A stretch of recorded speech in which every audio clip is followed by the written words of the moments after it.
तो बच्चों last class में हम लोगों ने कॉन्ट्रैक्ट स्टार्ट किया था और कॉन्ट्रैक्ट में हम लोगों ने first chapter nature of contract, second chapter offer and acceptance और थर्ड चैप्टर कंसिडरेशन कंप्लीट कर लिया था। आज हम शुरू करेंगे चैप्टर 4, लेकिन 5 मिनट के बाद पहले हम 1 to 3 रिवाइज करेंगे। आज हम 1 to 3 रिवाइज करेंगे और चैप्टर 1 to 3 में, ठीक है जी, चलिए जी, सब लोग बोर्ड पे देखिएगा। हाँ जी, सबसे पहले कॉन्ट्रैक्ट का section 2 clause H, contract any agreement enforceable bye is called, what do you mean by the word agreement? Every promise and every set of promise forming consideration for is an agreement. कईयों ने contract बोल दिया is an, ये गंदी सी definition agreement की है। 2 clause E। मेरा next सवाल, प्रॉमिस क्या होता है? व्हेन वन पर्सन, प्रॉमिस मतलब एक्सेप्टेंस की डेफिनेशन जो थी, when the person to whom proposal is made signify his assent thereto, the proposal is said to be। आपको पता है इतना पोर्शन जो है डेफिनेशन का, ये तो एक्सेप्टेंस की डेफिनेशन हो गई है ना। Proposal when accepted becomes a promise. Clear है? 2 क्लॉज B। मेरा एक डाउट था, कोई क्लियर करेगा इस पे? ये डेफिनेशन में कहीं B, कहीं H, कहीं E, what is the logic? ये डेफिनेशंस बिल्कुल ठीक बोला, अल्फाबेटिकल है। आप देखो, प्रॉमिस में P आता है, एग्रीमेंट में A और सबसे पहले कॉन्ट्रैक्ट में C। तो तीनों में सबसे पहले कौन आएगा? एग्रीमेंट। तो एग्रीमेंट की डेफिनेशन देखना, ABC में सबसे ऊपर होगी। एग्रीमेंट की डेफिनेशन का सेक्शन कौन सा है? 2 क्लॉज, आवाज नहीं आई, B है ना, B। उसके बाद किसका है जरा देखना, एग्रीमेंट का कौन सा है? E। और उसके बाद प्रॉमिस का कौन सा है? ये प्रॉमिस का P कैसे हो गया?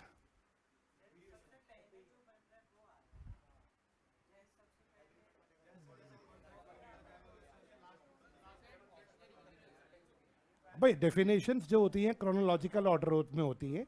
मेरा सवाल, अब मेरा क्वेश्चन है तुमसे, तो लॉ मेकर ने ऐसे किया, लॉ मेकर ने कहा भाई पहले बच्चों को बोलो ऑफर प्लस एक्सेप्टेंस मिली तो बन गया प्रॉमिस। प्रॉमिस को उन्होंने कहाँ डिफाइन किया? 2 क्लॉज B में।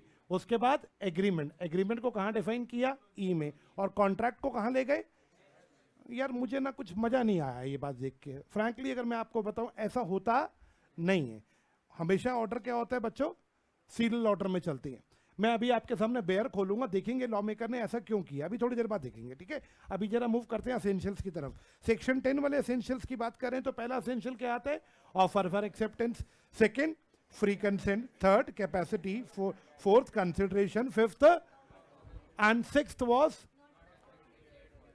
अच्छा 2 है। कंसिडरेशन एक अलग वर्ड है, लॉफुल कंसिडरेशन एंड ऑब्जेक्ट एक अलग कंसेप्ट है। और लास्ट पॉइंट था not expressly declared as word. इसका क्या मतलब था? लॉ ने 5 एग्रीमेंट्स को, 5 भी क्यों, ज्यादा ही 5 या 6 एग्रीमेंट्स को वर्ड डिक्लेयर कर रखे कि ये वाले कभी मत करना। तो लॉ मेकर कहते प्लीज वो वाला मत करना। सेक्शन 10 के अलावा और भी कुछ एसेंशियल्स हैं, जैसे पहला 2 पार्टीज चाहिए, एक ऑफर देगी और एक parties must intend to create legal relation, यानी सोशल ऑफर नहीं होना चाहिए, ऑफर हमेशा कमर्शियल नेचर का होना चाहिए। मेरा नेक्स्ट सवाल, कुछ अदर फॉर्मेलिटी हो सकती है, जैसे मैंने एग्जांपल दिया था, प्रॉपर्टी के पेपर्स को रजिस्टर करवाना पड़ता है। नेक्स्ट सवाल, सर्टेन होना चाहिए, अनसर्टेन बात मत करना। नेक्स्ट सवाल, पॉसिबल होना चाहिए, इम्पॉसिबल बात मत करना। ये एसेंशियल पढ़ने के बाद हम टाइप्स पे मूव करे थे on the basis of validity. सब कुछ सही होगा तो कॉन्ट्रैक्ट को क्या बोलेंगे? और अगर स्टार्टिंग से ही प्रॉब्लम होगा, वॉइड कॉन्ट्रैक्ट या वॉइड एग्रीमेंट? Void agreement. अच्छा मुझे ये बताओ, अगर शुरू में सही था बाद में प्रॉब्लम आ गया, अगर पर्पस ही इलीगल है, इलीगल एग्रीमेंट, बिल्कुल ठीक बोला आपने। अच्छा, वॉइड एग्रीमेंट का एक और नाम होता है लैटिन भाषा में, वॉइड एब इनिशियो, बिल्कुल ठीक बोला आपने। अगर हम बात करें उसके बाद, ये अनएनफोर्सेबल कॉन्ट्रैक्ट क्या थे? जो बाकी सब कुछ सही कर रहे हैं, बस कोई अदर फॉर्मेलिटी है जो ये पूरी नहीं कर पा रहे। जैसे प्रॉपर्टी के केस में अगर आपने प्रॉपर्टी को रजिस्टर नहीं करवाया तो वो प्रॉपर्टी के कॉन्ट्रैक्ट को क्या बोला जाएगा?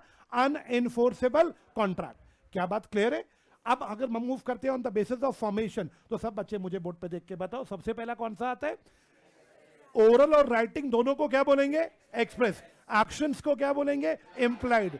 लॉ ने जो क्रिएट करा, कॉजी, साइलेंट से जो हुआ टासिट। क्या बात क्लियर? अच्छा, जो ईमेल से आजकल इलेक्ट्रॉनिक फॉर्म में बन रहे हैं ई कॉन्ट्रैक्ट्स। अगर बात करें on the basis of performance, दोनों ने अपना अपना काम कर दिया, दोनों ने नहीं किया, एक ने करा एक ने नहीं किया, यूनिलैटरल, दोनों ने ही नहीं किया, बायलैटरल। किसी को यहां पे कुछ सवाल पूछना है तो आप पूछ सकते हैं, नहीं है कोई डाउट, ठीक है, बिल्कुल डाउट। अब आती है नेक्स्ट कंसेप्ट पे, प्रपोजल। प्रपोजल का कंसेप्ट कहां पे गिवन है? 2 क्लॉज ए में, when the person signifies his, when one person signifies to another his willingness to do or to abstain from doing anything with a view to obtain the assent of other to such act or abstinence, he is said to make a proposal. Definition में अगर हम essential ढूंढते हैं, सब बच्चे मेरे लिए essentials बताइएगा।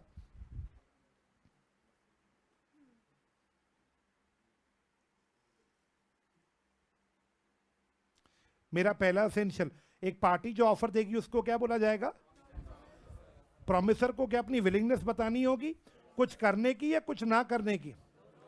नेक्स्ट सवाल, प्रॉमिसर अपनी विलिंगनेस क्यों बताता है? ताकि सामने वाला अपनी क्या दे सके? ऑफर पॉजिटिव कुछ करने की होगी या नेगेटिव कुछ? एसेंशियल नंबर 1, मेरा डाउट, प्रपोजल ऐसा होना चाहिए जो लीगल रिलेशन क्रिएट कर सके, यानी सोशल ऑफर नहीं होना चाहिए। नेक्स्ट सवाल, सर्टेन होना चाहिए, डेफिनेट होना चाहिए, नॉट वेग। हाँ जी भाई, वेग का मतलब कंफ्यूजिंग नहीं होना चाहिए, अनक्लियर नहीं होना चाहिए। मैं अपनी कार बेचना चाहता हूं, कौन सी कार, कितने की, बताओ ना पूरा। अनसर्टेन बात क्यों कर रहे हो, वेग बात क्यों कर रहे हो? नेक्स्ट सवाल, it must be communicated to the offeree. मैं ऑफर आपको दे रहा हूं तो आपको कम्युनिकेट तो करूं। मैंने इस पे केस दिखाया था आपको, कौन से वाला, लालमेन शुक्ला वर्सेस गौरी दत्त, ये केस जरूर याद करना है। नेक्स्ट सवाल, it must be made with a view to obtain the assent of. इसका क्या मैं इंटरप्रिटेशन ऐसे बोल सकता हूं, अगर मैंने तुम्हें कोई बात सुनाई, ऑफर नहीं थी, सिर्फ सुनाया है, तो सुनाना ऑफर नहीं होता। यार मेरा मन कर रहा है कार बेचने का, ये ऑफर थोड़ी ना, ये तो मैं बस अब तुमसे कोई बात अपनी शेयर कर रहा हूं। This is not an offer. Offer तो ऐसी होनी चाहिए जहां पे हम सामने वाले का क्या लेना चाहते हैं, असेंट। नेक्स्ट सवाल, it may be conditional. Offer देते समय क्या मैं कंडीशन लगा सकता हूं? अच्छा, एक्सेप्टेंस के समय क्या मैं कंडीशन लगा सकता हूं? एक्सेप्टेंस के समय अगर कंडीशन लगाई तो वो काउंटर ऑफर कहलाएगा। बिल्कुल ठीक बोला आपने, क्या बात क्लियर है? नेक्स्ट सवाल, offer should not contain a term that non compliance of which would amount to acceptance. सामने वाले पे बर्डन मत डालना कि भाई अगर तूने 2 दिन में, वो बच्ची कहां गई, वो क्या नाम था, रिया, आई नहीं आज? अच्छा है, हेलो, हाँ मेरा डाउट, मैंने आपको ऑफर दिया था कि अगर आपने कल तक मुझे जवाब नहीं दिया तो मैं मान लूंगा आपने क्या कर लिया, एक्सेप्ट। मैं इस बच्ची पे बर्डन डाल रहा हूं, दिस इज रॉन्ग, ऐसी ऑफर नहीं होनी चाहिए। नेक्स्ट सवाल, ऑफर कैन बी जनरल और स्पेसिफिक। कमन, सबके लिए खोल दी ऑफर, एक स्पेसिफिक ग्रुप के लिए खोली। कार्लेल वर्सेस कार्बोलिक स्मोक बॉल का कंपनी का केस अच्छे से याद करके जाना। नेक्स्ट सवाल, ऑफर में बी एक्सप्रेस और इम्प्लाइड। ये तो बात क्लियर है, ओरल रिटर्न होगी तो ऑफर एक्सप्रेस है, एक्शन से ऑफर होगी तो इम्प्लाइड है। नेक्स्ट सवाल, invitation to offer is not a offer. इस पे सबसे ज्यादा क्वेश्चन आता है, आपकी किताब में क्वेश्चन भी होंगे इस पे। मेरा डाउट, ऑफर देना एक अलग कंसेप्ट है, इन्विटेशन देना एक अलग कंसेप्ट है। इन्विटेशन में 3 स्टेप होते हैं, मैं इन्वाइट करूंगा, आप ऑफर दोगे, फिर मैं अपनी एक्सेप्टेंस दूंगा। नेक्स्ट सवाल, statement of price is not an offer. किसी को प्राइस बताना, आप सब बच्चे बताओ, मैंने अभी एग्जांपल जो बोला उसी को रिपीट कर देता हूं। अगर किसी टी शर्ट के ऊपर प्राइस टैग लगा हुआ है तो दुकानदार वो ऑफर दे रहा है या इनवाइट कर रहा है? वो ऑफर नहीं है। क्या बात क्लियर है? नेक्स्ट सवाल, let's move to acceptance, section 2 clause B. When the person to whom proposal is made signifies assent, मैंने आपको प्रपोजल दिया, आपको मेरा प्रपोजल पसंद आया, आपने अपना असेंट मुझे कम्युनिकेट कर दिया, ठीक है सर मैं आपकी कार लेना चाहता हूं, आपने मेरी ऑफर को क्या कर लिया, एक्सेप्ट। सर विलियम एंसन कहते हैं ऑफर और एक्सेप्टेंस में वही रिश्ता है जो एक ट्रेन ऑफ गन पाउडर और लाइटेड मैच स्टिक में है। मैच स्टिक लगाएंगे, गन पाउडर पे ब्लास्ट होगा, ऑफर को जब एक्सेप्टेंस मिलेगी तो कॉन्ट्रैक्ट बनेगा। Legal rule number 1, acceptance can be given only by the person to whom proposal is made. मैंने ऑफर आपको दी, एक्सेप्टेंस कोई और दे रहा है, ये थोड़ी ना हो सकता है। नेक्स्ट सवाल, एक्सेप्टेंस में भी एब्सोल्यूट एंड एब्सोल्यूट का मतलब पूरी। मैंने बोला मेरी 2 स्कूटर हैं, खरीदोगे? तुमने कहा 1 खरीद लूंगा 1 नहीं खरीदूंगा, ये एब्सोल्यूट थोड़ी ना हुआ। अनक्वालिफाइड, कोई कंडीशन मत लगाना, क्योंकि अगर तुमने कंडीशन लगाई तो वो काउंटर ऑफर बन जाएगी। नेक्स्ट सवाल, एक्सेप्टेंस मस्ट बी कम्युनिकेटेड। अपने मन में रखोगे तो एक्सेप्टेंस थोड़ी ना है, आपको मुझे एक्सेप्टेंस बताना पड़ेगा। ये ब्रॉडजन का केस पढ़ के जाना जरूरी है। केसेस को लर्न नहीं करना, केसेस का कंटेंट लर्न नहीं करना, केसेस की हेडिंग लर्न करनी है और केसेस का सिर्फ स्टोरी। अच्छा मैं कह रहा हूँ हेडिंग लर्न करनी, कह रहा हूँ नाम लर्न करना है। मेरा डाउट, केसेस का हेडिंग या नाम लर्न करना है प्लस उसकी स्टोरी को सिर्फ रीड करना है, पता होना चाहिए कि इसमें हुआ क्या था। केस लिखने को नहीं आएगा। क्या बात क्लियर? नेक्स्ट सवाल, acceptance must be made in prescribe mode. मैंने बोला एक्सेप्टेंस मुझे व्हाट्सएप से चाहिए तो व्हाट्सएप करो। नेक्स्ट सवाल, एक्सेप्टेंस का टाइम अगर मैंने कुछ बोला तो उसमें जवाब दो, टाइम नहीं बोला रीजनेबल टाइम प्रोडक्ट को देख के डिसाइड होगा। मैंने बोला पिज्जा खाओगे, तुमने कहा सोच के बताता हूं। तुम 15 दिन बाद बोलो खाना है मेरे को पिज्जा। पिज्जा सामने पड़ा था, मैंने कहा खाएगा, कहता सोच रहा हूं। कहता आपने कहा है ना टाइम तो नहीं बताया ना एक्सेप्टेंस देने का। 15 दिन बाद कह रहा चलो खा ही लेता हूं। तो पिज्जा के केस में रीजनेबल टाइम 15 दिन नहीं होंगे। अगर पिज्जा सामने पड़ा होगा तो 1 या 2 मिनट में जवाब आपको देना पड़ेगा। नेक्स्ट सवाल, mayor silence is not acceptance, चुप रहना। नेक्स्ट सवाल, एक्सेप्टेंस बाय कंडक्ट। मैंने अभी बोला एक्सेप्टेंस बाय कंडक्ट या फिर इंप्लाइड एक्सेप्टेंस। बेटा जहां पे आप बोल नहीं रहे, आपने अपने एक्शन से आप क्या दे रहे हो मुझे? अपनी एक्सेप्टेंस। कोई एग्जांपल देना। कूली का पिछली क्लास में दिया, आज नई क्लास है तो कोई नया दो ना। इंप्लाइड एक्सेप्टेंस, डीटीसी की बस, डीटीसी की बस बॉयज की बात चले, गर्ल्स की नहीं, उनकी तो फ्री है ना। हाँ, उनका एग्जांपल नहीं लेंगे। बॉयज डीटीसी की बस रोड पे चल रही है, उसमें लिखा नंबर लिखा 2 मधुबन चौक, 2 मधुबन चौक। क्या मैं पूछ सकता हूं वो ऑफर थोड़ी ना दे रही है, वो तो तुम लोगों को इनवाइट कर रही है। तुम में से कोई चढ़ गया, तुमने कंडक्टर को जाके 10 का नोट पकड़ा है, 5 का सिक्का, मिनिमम टिकट 5 रुपए की है, तुमने 5 का सिक्का पकड़ा है, यानी तुमने इंप्लाइड ऑफर दी कि चल मैं 5 की टिकट दे रहे। उसने भी कोई जवाब नहीं दिया, मशीन से प्रिंट निकाला, तुम्हारे मुंह पे मारा, आई मीन टू से तुम्हें पकड़ाया। क्या मैं बोल सकता हूं उसकी वो एक्सेप्टेंस क्या है? कमन फास्ट इंप्लाइड है। मेरा डाउट ये वाला पॉइंट क्लियर है। When does offer lapse? पहला सवाल, क्या मैं अपनी ऑफर विड्रॉ कर सकता हूं? कब तक कर सकता हूं? जब तक तुमने एक्सेप्टेंस नहीं दी। Second point, by lapse of time, time पूरा हो गया। मैंने तुम्हें बोला था 7 दिन में जवाब दे देना, तुमने 7 दिन में जवाब नहीं दिया। Bye non fulfilment of condition president, अगर मैंने तुम्हारे पे पहले कोई कंडीशन लगाया कि देख भाई अगर तेरे को मेरी कार लेनी है तो पहले फाउंडेशन का एग्जाम पास करना पड़ेगा, तुम वो कंडीशन ही पूरी नहीं कर पाए तो ऑफर लैप्स हो गई। नेक्स्ट सवाल, बाय डेथ और इंसेनिटी, किसकी डेथ हो गई? कौन पागल हो गया? ऑफरर। कब पागल हुआ या कब मरा? कमन फास्ट एक्सेप्टेंस से पहले। अगर मैं मर गया और पागल हो गया, तुमने अभी एक्सेप्टेंस नहीं दी थी तो मेरी ऑफर पीछे हट जाएगी। और उल्टा बोलो, अगर तुमने एक्सेप्टेंस दी, तुम्हारी एक्सेप्टेंस के बाद में मरा, तुम्हारी एक्सेप्टेंस के बाद में मरा तो चैप्टर 10 कहता है कॉन्ट्रैक्ट बन चुका है। अगर कॉन्ट्रैक्ट मेरी पर्सनल स्किल्स पर डिपेंडेंट था तो कॉन्ट्रैक्ट वहीं खत्म हो जाएगा, और अगर कॉन्ट्रैक्ट मेरी पर्सनल स्किल्स पर डिपेंडेंट नहीं था तो मेरे लीगल हायर को परफॉर्म करना पड़ेगा।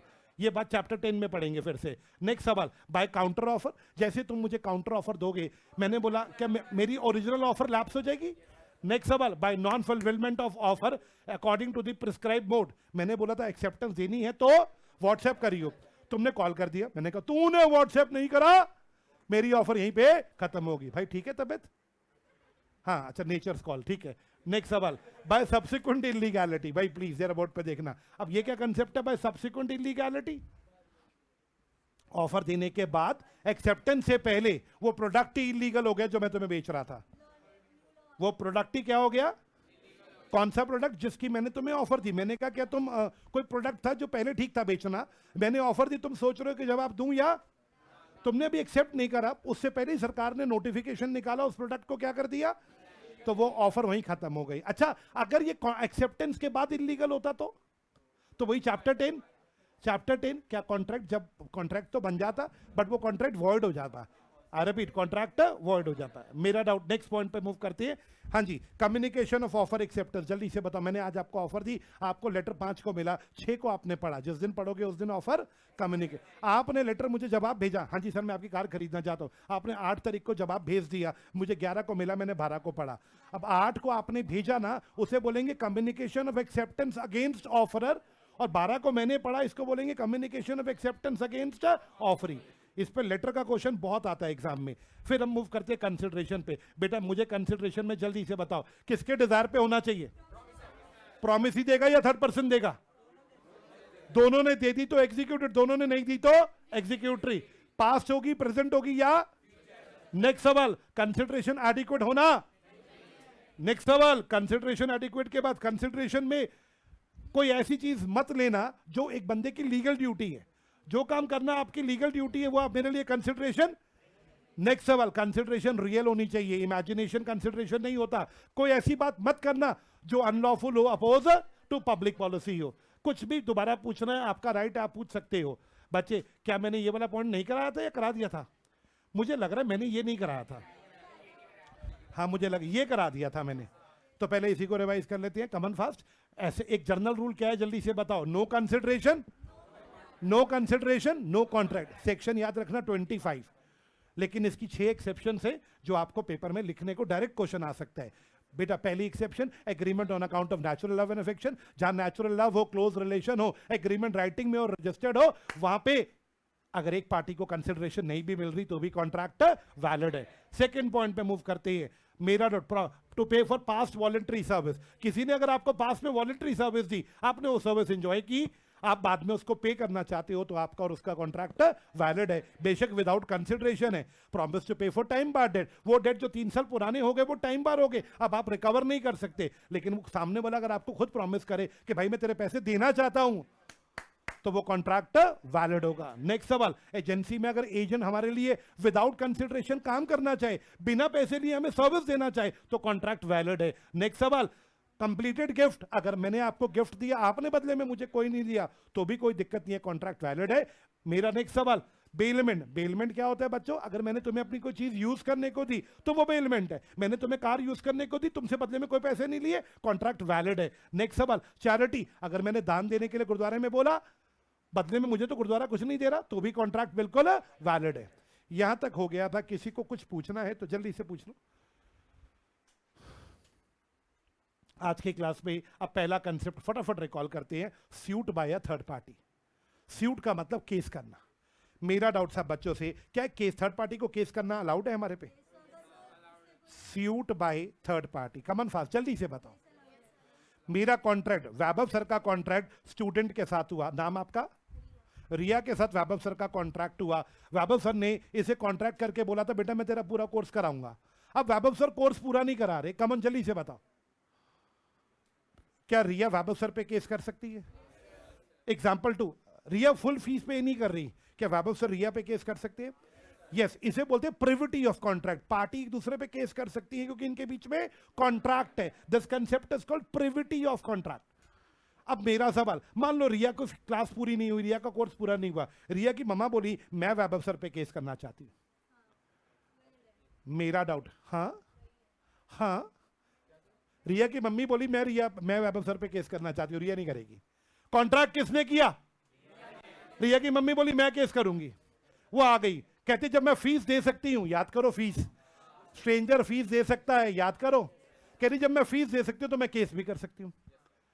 आंटी पैसे लेने, लॉ बड़ा चालाक है, पैसे थर्ड पार्टी से ले लेता है लेकिन थर्ड पार्टी को केस करने नहीं देगा। यानी स्ट्रेंजर कंसिडरेशन देना चाहे दे सकता है, बट स्ट्रेंजर केस नहीं कर सकता। इस एग्जाम्पल में बड़ा क्लियरली बोल रहा हूं, रिया की मम्मा रिया वैभव सर पे केस क्यों नहीं कर सकती? क्योंकि पार्टी नहीं है वो कॉन्ट्रैक्ट की। पार्टी कौन है? तो रिया केस करेगी। बोलो बच्चे क्लियर है? मेरा डाउट, बट इस कंसेप्ट की 5 एक्सेप्शन है जहां पे स्ट्रेंजर, अब रिया की मम्मा को ना इस एग्जांपल में we are using a word stranger, क्योंकि पार्टी तो 2 हैं, रिया और वैभव सर पार्टीज हैं, तो मम्मा क्या है इनकी? स्ट्रेंजर। स्ट्रेंजर को केस करना अलाउड नहीं है, बट 5 एक्सेप्शन है जहां पे स्ट्रेंजर टू कॉन्ट्रैक्ट को भी केस करना अलाउड है। क्या बच्चों मेरी बात थोड़ी थोड़ी समझ आ रही है? चलो अगर आपको ये बात क्लियर है तो जरा देखना कौन सी एक्सेप्शन है। पहला, इन केस ऑफ ट्रस्ट। मेरा डॉक्टर बेनिफिशियरी को केस करना अलाउड है, कुछ याद है किसी को? मेरा डॉक्टर ट्रस्ट क्या होता है, जल्दी से याद कराता हूं, जल्दी जल्दी जल्दी। मेरा डॉक्टर ट्रस्ट क्या होता था? सपोज करो ट्रस्ट, एक मिनट बात सुनना, ट्रस्ट क्या होता है? मान लो वैभव सर के पास बहुत पैसा है ही उनके पास, मानना क्या, हाँ मेरा डॉक्टर, अब वैभव सर के पास बहुत पैसा है, वैभव सर बोले मैं एक ट्रस्ट बनाता हूं, मैं एक ट्रस्ट क्रिएट करना चाहता हूं। ठीक है जी, बनाओ ट्रस्ट। मेरा उन्होंने बोला अश्मीत सर मैं 10 करोड़, मेरे पास 100 करोड़ है, मैं आपको देना चाहता हूं। मैंने कहा थैंक यू सर। बोले ओए मेरी बात पूरी सुनो। मैंने कहा सर बोलो। कहते ट्रस्ट बनाओ, आप ट्रस्ट को चलाओ, आप ट्रस्टी बन जाओ। ट्रस्टी मतलब केयर टेकर। मैंने कहा सर करना क्या है? कहते मैं ट्रस्ट बनवा रहा हूं। वैभव सर को बोलना ऑथर, वैभव सर को बोलना ऑथर। जो ट्रस्ट बनवाते हैं वो ऑथर होते हैं और जो ट्रस्ट चलाते हैं वो। मैंने कहा सर करना क्या? कमन फास्ट करना।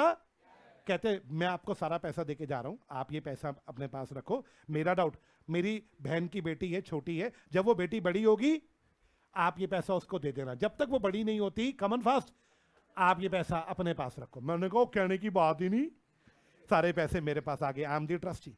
बहन की बेटी को बोलेंगे बेनिफिशियरी, क्योंकि बेनिफिट उसको मिलने हैं।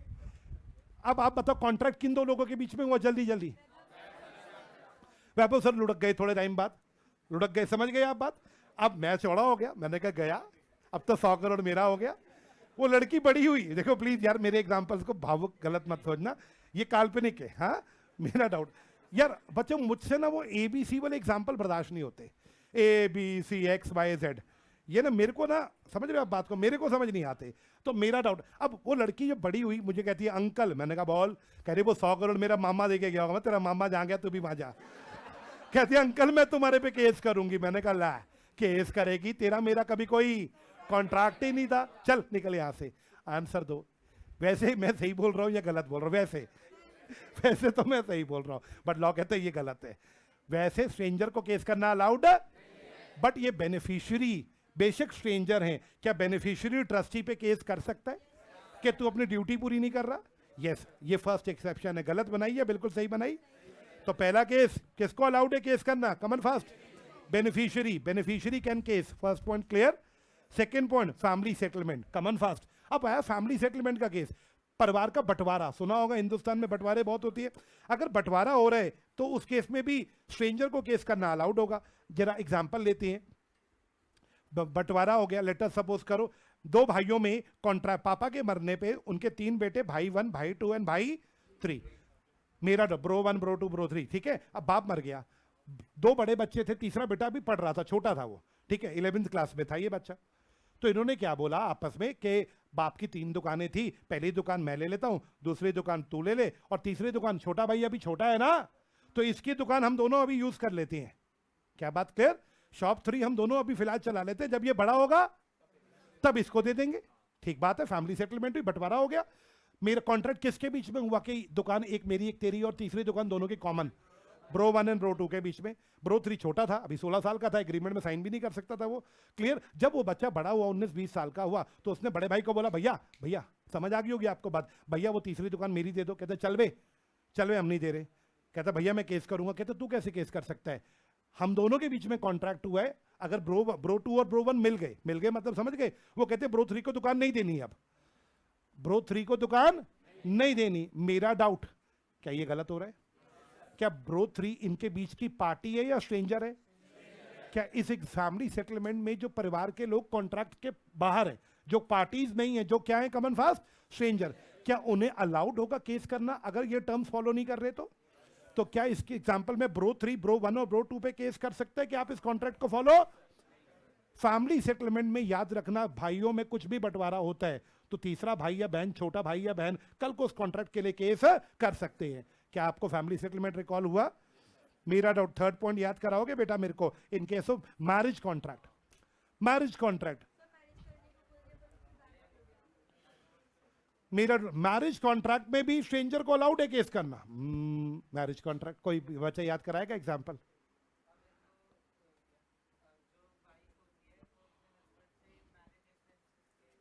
नहीं वो बोला नहीं है, लाइन पड़ती है। मैं एग्जांपल रिकॉल कराता हूं। क्या बात क्लियर? मेरा डाउट, अब एक मिस्टर ए ने बोला मिस्टर बी को, अगर तेरी बेटी मिस्टर बी मेरे बेटे से शादी करेगी तो मैं हर महीने तेरी बेटी को 5,000 रुपए दूंगा। ए ने ये बात बी को बोली, अगर मेरे बेटे से तेरी बेटी शादी करेगी तो मैं तेरी बेटी को हर महीने, ये रियल केस था, हाँ मेरा डाउट, मुस्लिम फैमिली का केस था। तो मेरा डाउट, ए ने बोला बी को, अगर तेरी बेटी मेरे बेटे से शादी करती है तो मैं तेरी बेटी को हर महीने 5,000 दूंगा। मिस्टर बी की बेटी ने मिस्टर ए के बेटे से शादी कर ली। क्या बात क्लियर? शादी कर ली। कुछ टाइम के बाद बेटी का पापा मर गया, बेटी का फादर मर गया। मिस्टर ए ने 5,000 उस बेटी को देने से मना कर दिया, मैं नहीं दे रहा तेरे को 5,000, तेरा बाप मर गया, मैं नहीं दे रहा। वो कह रही है ये तो गलत बात है, आपने मेरे पापा को बोला था शादी करूंगी तो हर महीने, अब आप क्यों नहीं दे रहे? कहते मैं नहीं दे रहा। क्या वो बच्ची उस मिस्टर ए पे, जो उसका ससुर है, कॉन्ट्रैक्ट तो ए और बी के बीच में हुआ था, क्या बी की बेटी को बेनिफिट मिलना था इस कॉन्ट्रैक्ट में? अगर वो नहीं मिल रहा तो क्या बी की बेटी मिस्टर ए पे केस कर सकती है?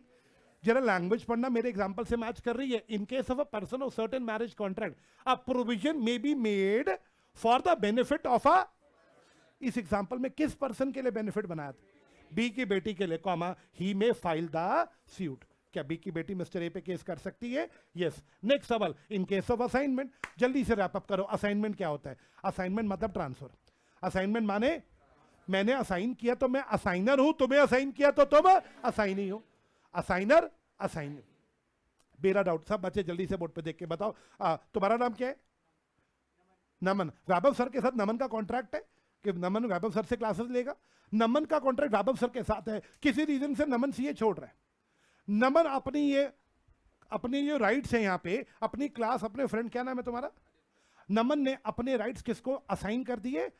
नमन ने सीए छोड़ा, बोला आदित्य मेरी जगह यार तू क्लासेस कर ले, मैंने तो पैसे दे रखे हैं, फीस तो रिफंड होगी नहीं, कमन फास्ट। रमन ने अपने राइट्स किसको दे दिए? आदित्य को। आदित्य तू मेरी जगह क्लासेस ले ले। आदित्य क्लास लेने आया, वैभव सर कोर्स पूरा नहीं करा रहे। आदित्य वैभव सर पे केस करना चाहता है। आंसर दो। आदित्य कौन है? डायरेक्ट स्टूडेंट है या असाइनी है? क्या असाइनी को अलाउड होगा केस करना? यस। तो कंसेप्ट रिपीट करूं, ये समझ आ गया? नेक्स्ट सवाल पे मूव करते हैं, एक्नॉलेजमेंट और एस्टॉपल। अभी 1 मिनट रुकना जरा, ये दो पॉइंट रह गए। पहला कौन सा? एक्नॉलेजमेंट और एस्टॉपल। कोई बच्चा मुझे याद कराएगा what was estoppel? Yes, estoppel का मतलब डिनाई करने से स्टॉप करना, मतलब पीछे हटने से आपको रोका जाता है। You can't deny. तो मेरा डाउट, बच्चे stop from denying when the, ध्यान से सुनना example, when the promisor by his conduct acknowledge himself as an agent of third party. Promisor, मैं प्रोमिसर हूं, मैं अपने कंडक्ट से, कंडक्ट माने कमन, कंडक्ट मतलब बिहेवियर, मैं अपने बिहेवियर से, when a promisor by his conduct acknowledge मतलब एडमिट, जब मैं एडमिट कर रहा हूं अपने आप को एजेंट, किसका एजेंट? थर्ड पार्टी का, तो क्या होगा? It would result in a binding obligation towards third party. मुझे तो पल्ले नहीं पड़ा, आप में से किसी को समझ आया? मेरा डाउट है कि ये क्लास चल रही है या रिवीजन चल रही है? मुझे तो लग रहा है क्लास चल रही है। कई बार ऐसा फील हो रहा है कि क्लास चल रही है। हाँ जी, कमन फास्ट के कोई पॉइंट याद करके बताएगा ये क्या था? एक्नॉलेज का मतलब एडमिट करना। मेरा doubt, where a promisor by his conduct acknowledge himself as a agent of third party. हाँ जी, आगे क्या लिखता है law maker? It would result in a binding obligation towards a third party. पता है आइडिया? पता है क्या पॉइंट है? जल्दी बोलो।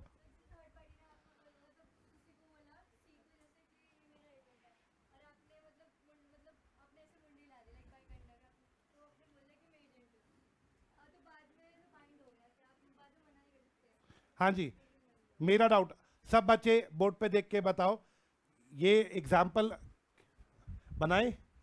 कुदरती कई बार मेरा भी माइंड रुक जाता है, क्लिक नहीं कर पाता एग्जाम्पल में। मैं इतनी देर अगर लगा रहा हूं तो मेरे दिमाग में भी एग्जाम्पल क्लिक एकदम नहीं कर रहा। एग्जाम्पल कई बार ऐसा हो जाता है। Let me take an example. देखो बच्चे, ए और बी के बीच में कॉन्ट्रैक्ट हुआ। देखना जरा एग्जाम्पल बना, गलती हो सकती है, मैं पहले बोल रहा हूं, 1 मिनट लगेगा। हाँ जी, ए और बी के बीच में क्या हुआ? कॉन्ट्रैक्ट। तो अब हमारा एग्जाम्पल क्या चल रहा है? कोई क्या है बीच में? स्ट्रेंजर है। चलो अभी इस पॉइंट को 2 मिनट के लिए छोड़ दो, मेरे को जरा एग्जांपल सोचने दो। क्या क्लियर है? कौन सा पॉइंट छोड़ा है हम लोगों ने? अभी 2 मिनट के लिए छोड़ा है। क्या बात क्लियर? मेरा पॉइंट नंबर 8, अगर एजेंट कॉन्ट्रैक्ट करेगा तो माना क्या जाएगा? एजेंट कॉन्ट्रैक्ट करेगा तो माना क्या जाएगा? मैं 8 पॉइंट समझा रहा हूं, जरा मेरी तरफ देख के बोलना। आप मेरे एजेंट हो, आप जाके मेरे लिए गुड्स खरीद के लेकर आए थर्ड पार्टी से। आप एजेंट लेकर आए गुड्स खरीद के थर्ड पार्टी से। कॉन्ट्रैक्ट किसके बीच में हुआ? एजेंट। एक मिनट, कौन कर रहा है कॉन्ट्रैक्ट? एजेंट कर रहा है। किसके साथ? थर्ड पार्टी ने गलत सामान दे दिया। क्या मैं प्रिंसिपल डायरेक्ट थर्ड पार्टी पे केस कर सकता हूं कि तूने एजेंट को गलत सामान कैसे दे दिया? कॉन्ट्रैक्ट किसके बीच में था? एजेंट और, लेकिन मैं कौन था? क्या प्रिंसिपल को अलाउड होगा थर्ड पार्टी पे केस करना? लास्ट पॉइंट क्लियर है? ये वाला पॉइंट क्लियर? आपको मैंने कौन सा पॉइंट समझा दिया? 8, 6 और 7 अभी 2 मिनट के लिए होल्ड कर देते हैं। 2 मिनट इन 2 पॉइंट्स को आपने होल्ड किया। मेरा डाउट एक बार रिकॉल करते हैं। ट्रस्ट वाला पॉइंट क्लियर है? किसको केस करना अलाउड है ट्रस्ट के केस में? Beneficiary. Second case, family settlement में जो परिवार के लोग हैं, क्या वो केस कर सकते हैं? नेक्स्ट सवाल, थर्ड पॉइंट मैंने कौन सा बोला था बच्चों? Marriage, certain marriage contract. Marriage contract में मैंने एग्जांपल बी की बेटी का दिया। असाइनमेंट में मैंने एग्जांपल बोला असाइनी को केस करना अलाउड है। एस्टॉपल और रनिंग वाला मैंने अभी छोड़ा। मैंने लास्ट पॉइंट कौन सा बोला? एजेंट को अलाउड है कि, सॉरी, किसको अलाउड है केस करना? प्रिंसिपल को अलाउड है। 2 मिनट, हमने ये 2 पॉइंट्स अभी छोड़ दिए। क्या बात क्लियर? यहां पे हमारा चैप्टर नंबर कौन सा फिनिश हो गया? आवाज नहीं आई? 3rd चैप्टर कौन सा? कंसिडरेशन। अगला मूव करती है कैपेसिटी। बच्चों चैप्टर 4 कैपेसिटी शुरू होता है। मुझे जल्दी से बताना, माइनर के अलावा और कौन 2 लोग हैं जो कॉन्ट्रैक्ट नहीं कर सकते? कमन फास्ट। मेजर बंदे को कॉन्ट्रैक्ट अलाउड है, साउंड बंदे को कॉन्ट्रैक्ट अलाउड है, और जो लोग डिस्क्वालिफाइड नहीं है उन्हें भी कॉन्ट्रैक्ट करना। एक बार फिर बोलो, मेजर को कॉन्ट्रैक्ट करना अलाउड है, साउंड माइंड के बंदे को कॉन्ट्रैक्ट करना, और जो लोग डिस्क्वालिफाइड नहीं है उन्हें कॉन्ट्रैक्ट करना अलाउड है। कैपेसिटी का सेक्शन कौन सा है? 11। मेरा डाउट, सब बच्चे अब बोर्ड पे देखना, मेरा सवाल, मैंने सबसे पहले हेडिंग किसकी उठाई दोस्तों? माइनर की। माइनर के लिए हमारे पास तकरीबन 12 पॉइंट्स है, 11-12 पॉइंट्स है।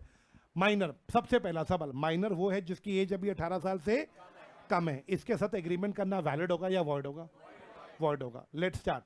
पहला पॉइंट, मेरा doubt, a contract made with और by a minor is a, क्या यहां कॉन्ट्रैक्ट आना चाहिए या एग्रीमेंट होना चाहिए? कॉन्ट्रैक्ट तो बनेगा ही नहीं बच्चों के साथ, एग्रीमेंट ही वर्ड हो जाएगा। क्या बात क्लियर? बच्चे के साथ कॉन्ट्रैक्ट एग्रीमेंट करना कभी भी वैलिड है।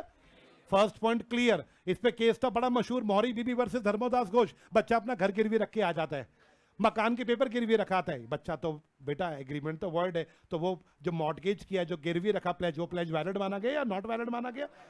नेक्स्ट सवाल, no ratification after attaining majority. Ratification का मतलब होता है काम होने के बाद एक्सेप्ट कर लेना। रेटिफिकेशन का मतलब काम होने के। एग्जाम्पल, मेरा डाउट, जैसे मान लो बॉम्ब ब्लास्ट होता है, कोई बॉम्ब ब्लास्ट होने के बाद टेररिस्ट ग्रुप कहता है हम इसकी जिम्मेवारी लेते हैं। बॉम्ब ब्लास्ट होने के बाद अगर वो ऐसा कहते हैं हम इसकी जिम्मेवारी लेते हैं, तो इसको बोलते हैं रेटिफाई। रेटिफाई मतलब काम होने के बाद उस काम को एक्सेप्ट कर लेना। एक बच्चा कहता है माइनॉरिटी में गुड्स खरीदूंगा, लेकिन इसको रेटिफाई कब कर लूंगा, इसको एक्सेप्ट कब कर लूंगा? जब मैं क्या हो जाऊंगा? मेजर। बच्चे ने अपने 18th बर्थडे से पहले बाइक खरीदी। कहता अंकल मुझे बाइक दे दो, घबराओ मत, मैं अभी इस कॉन्ट्रैक्ट को कुछ नहीं करूंगा। मैं कब कर लूंगा ये रेटिफाई? मेजर होने के। उसने बाइक माइनॉरिटी में ले ली, लेकिन जैसे ही मेजर हुआ कहता है अब मैं इस बाइक के कॉन्ट्रैक्ट को रेटिफाई करता हूं, मतलब एक्सेप्ट करता हूं। सब बच्चे बताओ एक्सेप्ट कब कर रहे हैं? मेजर होने के बाद। लेकिन वो चीज हुई कब थी? तो माइनॉरिटी वाली चीजों को अगर मेजॉरिटी में रेटिफाई करने देंगे तो ये तो लूप होल बन जाएगा। बच्चे जो मर्जी करेंगे माइनर में, बड़े होके बोलेंगे हम बाद में जब बड़े होंगे तो रेटिफाई कर लेंगे। रेटिफिकेशन अलाउ करें या मना कर दें? No ratification. क्या बात क्लियर? नेक्स्ट सवाल, माइनर कैन बी बेनिफिशियरी। अब ये क्या मतलब है? माइनर बेनिफिशियरी हो सकता है, मतलब माइनर को बेनिफिट मिल सकता है लेकिन माइनर लायबल नहीं होता। आपने पार्टनरशिप पढ़ लिया तो बताओ सेक्शन,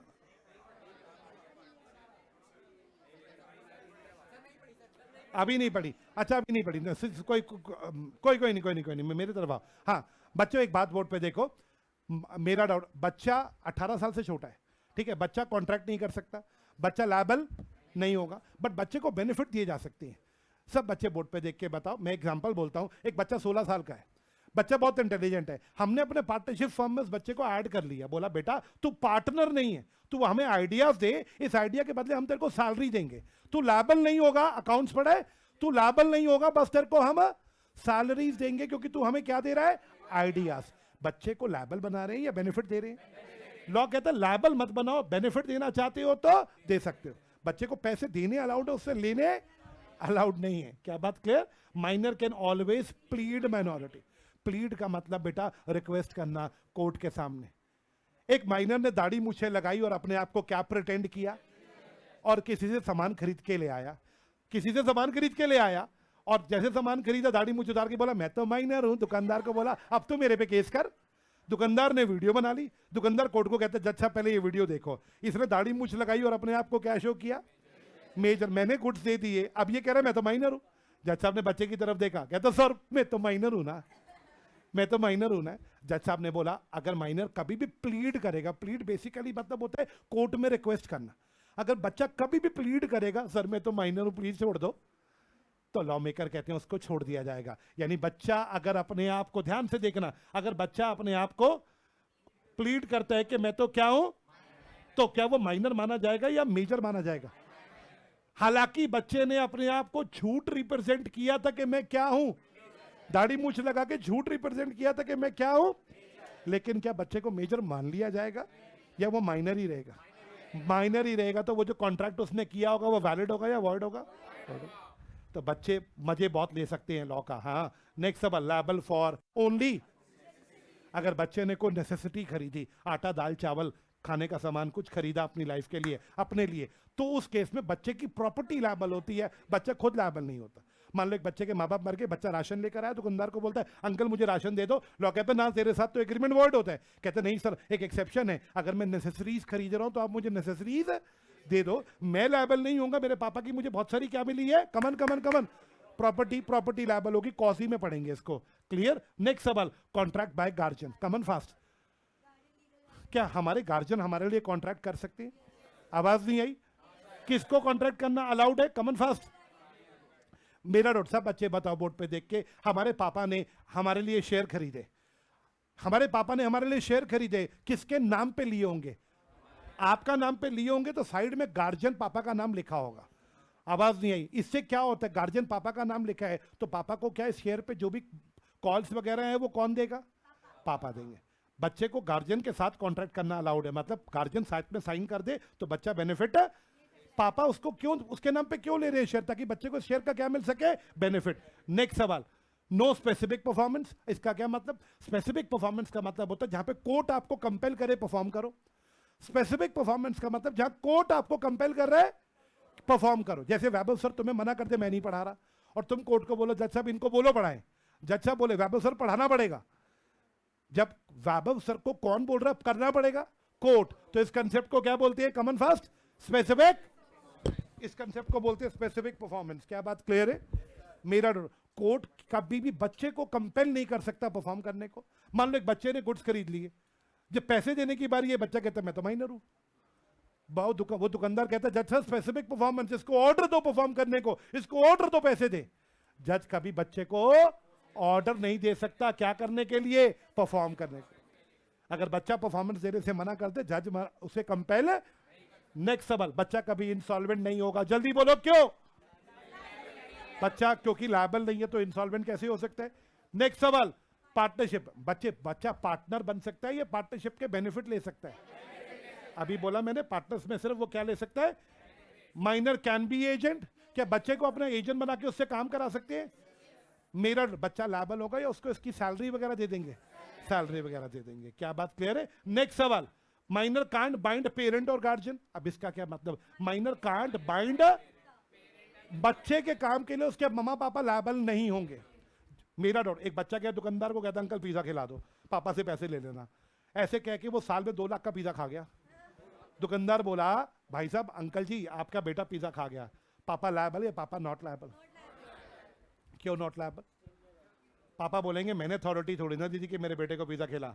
ऐसे तो अगर बच्चे के काम के लिए पेरेंट्स लायबल होते तो बताओ क्या हिंदुस्तान में ऑलमोस्ट पेरेंट्स इंसॉल्वेंट हो जाते? बच्चे ऐसे काम करते थे कि लायबल उनके पेरेंट्स होते। बच्चे के पेरेंट्स बच्चे के काम के लिए कभी, आप प्रैक्टिकल बताओ मुझे बोर्ड पे देख के, कोई दुकानदार बच्चे को पिज्जा खिला देगा अगर बच्चा ये बोलेगा मेरे पापा पैसे दे देंगे? तो वो क्या बोलेगा मैं बताता हूँ, दुकानदार ये बोलेगा अपने पापा से बुलवा दे यार एक बार, पापा एडमिट कर ले बेटा पिज्जा खाएगा मैं पैसे दे दूंगा। क्या ये बोल के पापा ने बच्चे को अपना एजेंट बना लिया? अब पापा लायबल होंगे। नहीं तो ऐसे थोड़े ना कि बच्चा कुछ भी करेगा उसके पेरेंट्स लायबल होंगे। नेक्स्ट सवाल, joint contract by minor and adult. अब इसका क्या मतलब है? एक माइनर और मेजर ने मिलकर कार खरीदी, 2 लाख की कार थी, बात ये हुई 1 लाख बच्चा देगा 1 लाख मेजर देगा। अब ये कॉन्ट्रैक्ट वैलिड है, लेकिन माइनर 1 रुपया भी नहीं देगा, सारे पैसे किसको देने पड़ेंगे? मेजर को। क्या बात क्लियर? माइनर कभी भी नहीं देगा किसी भी केस में। नेक्स्ट सवाल, surety for a minor.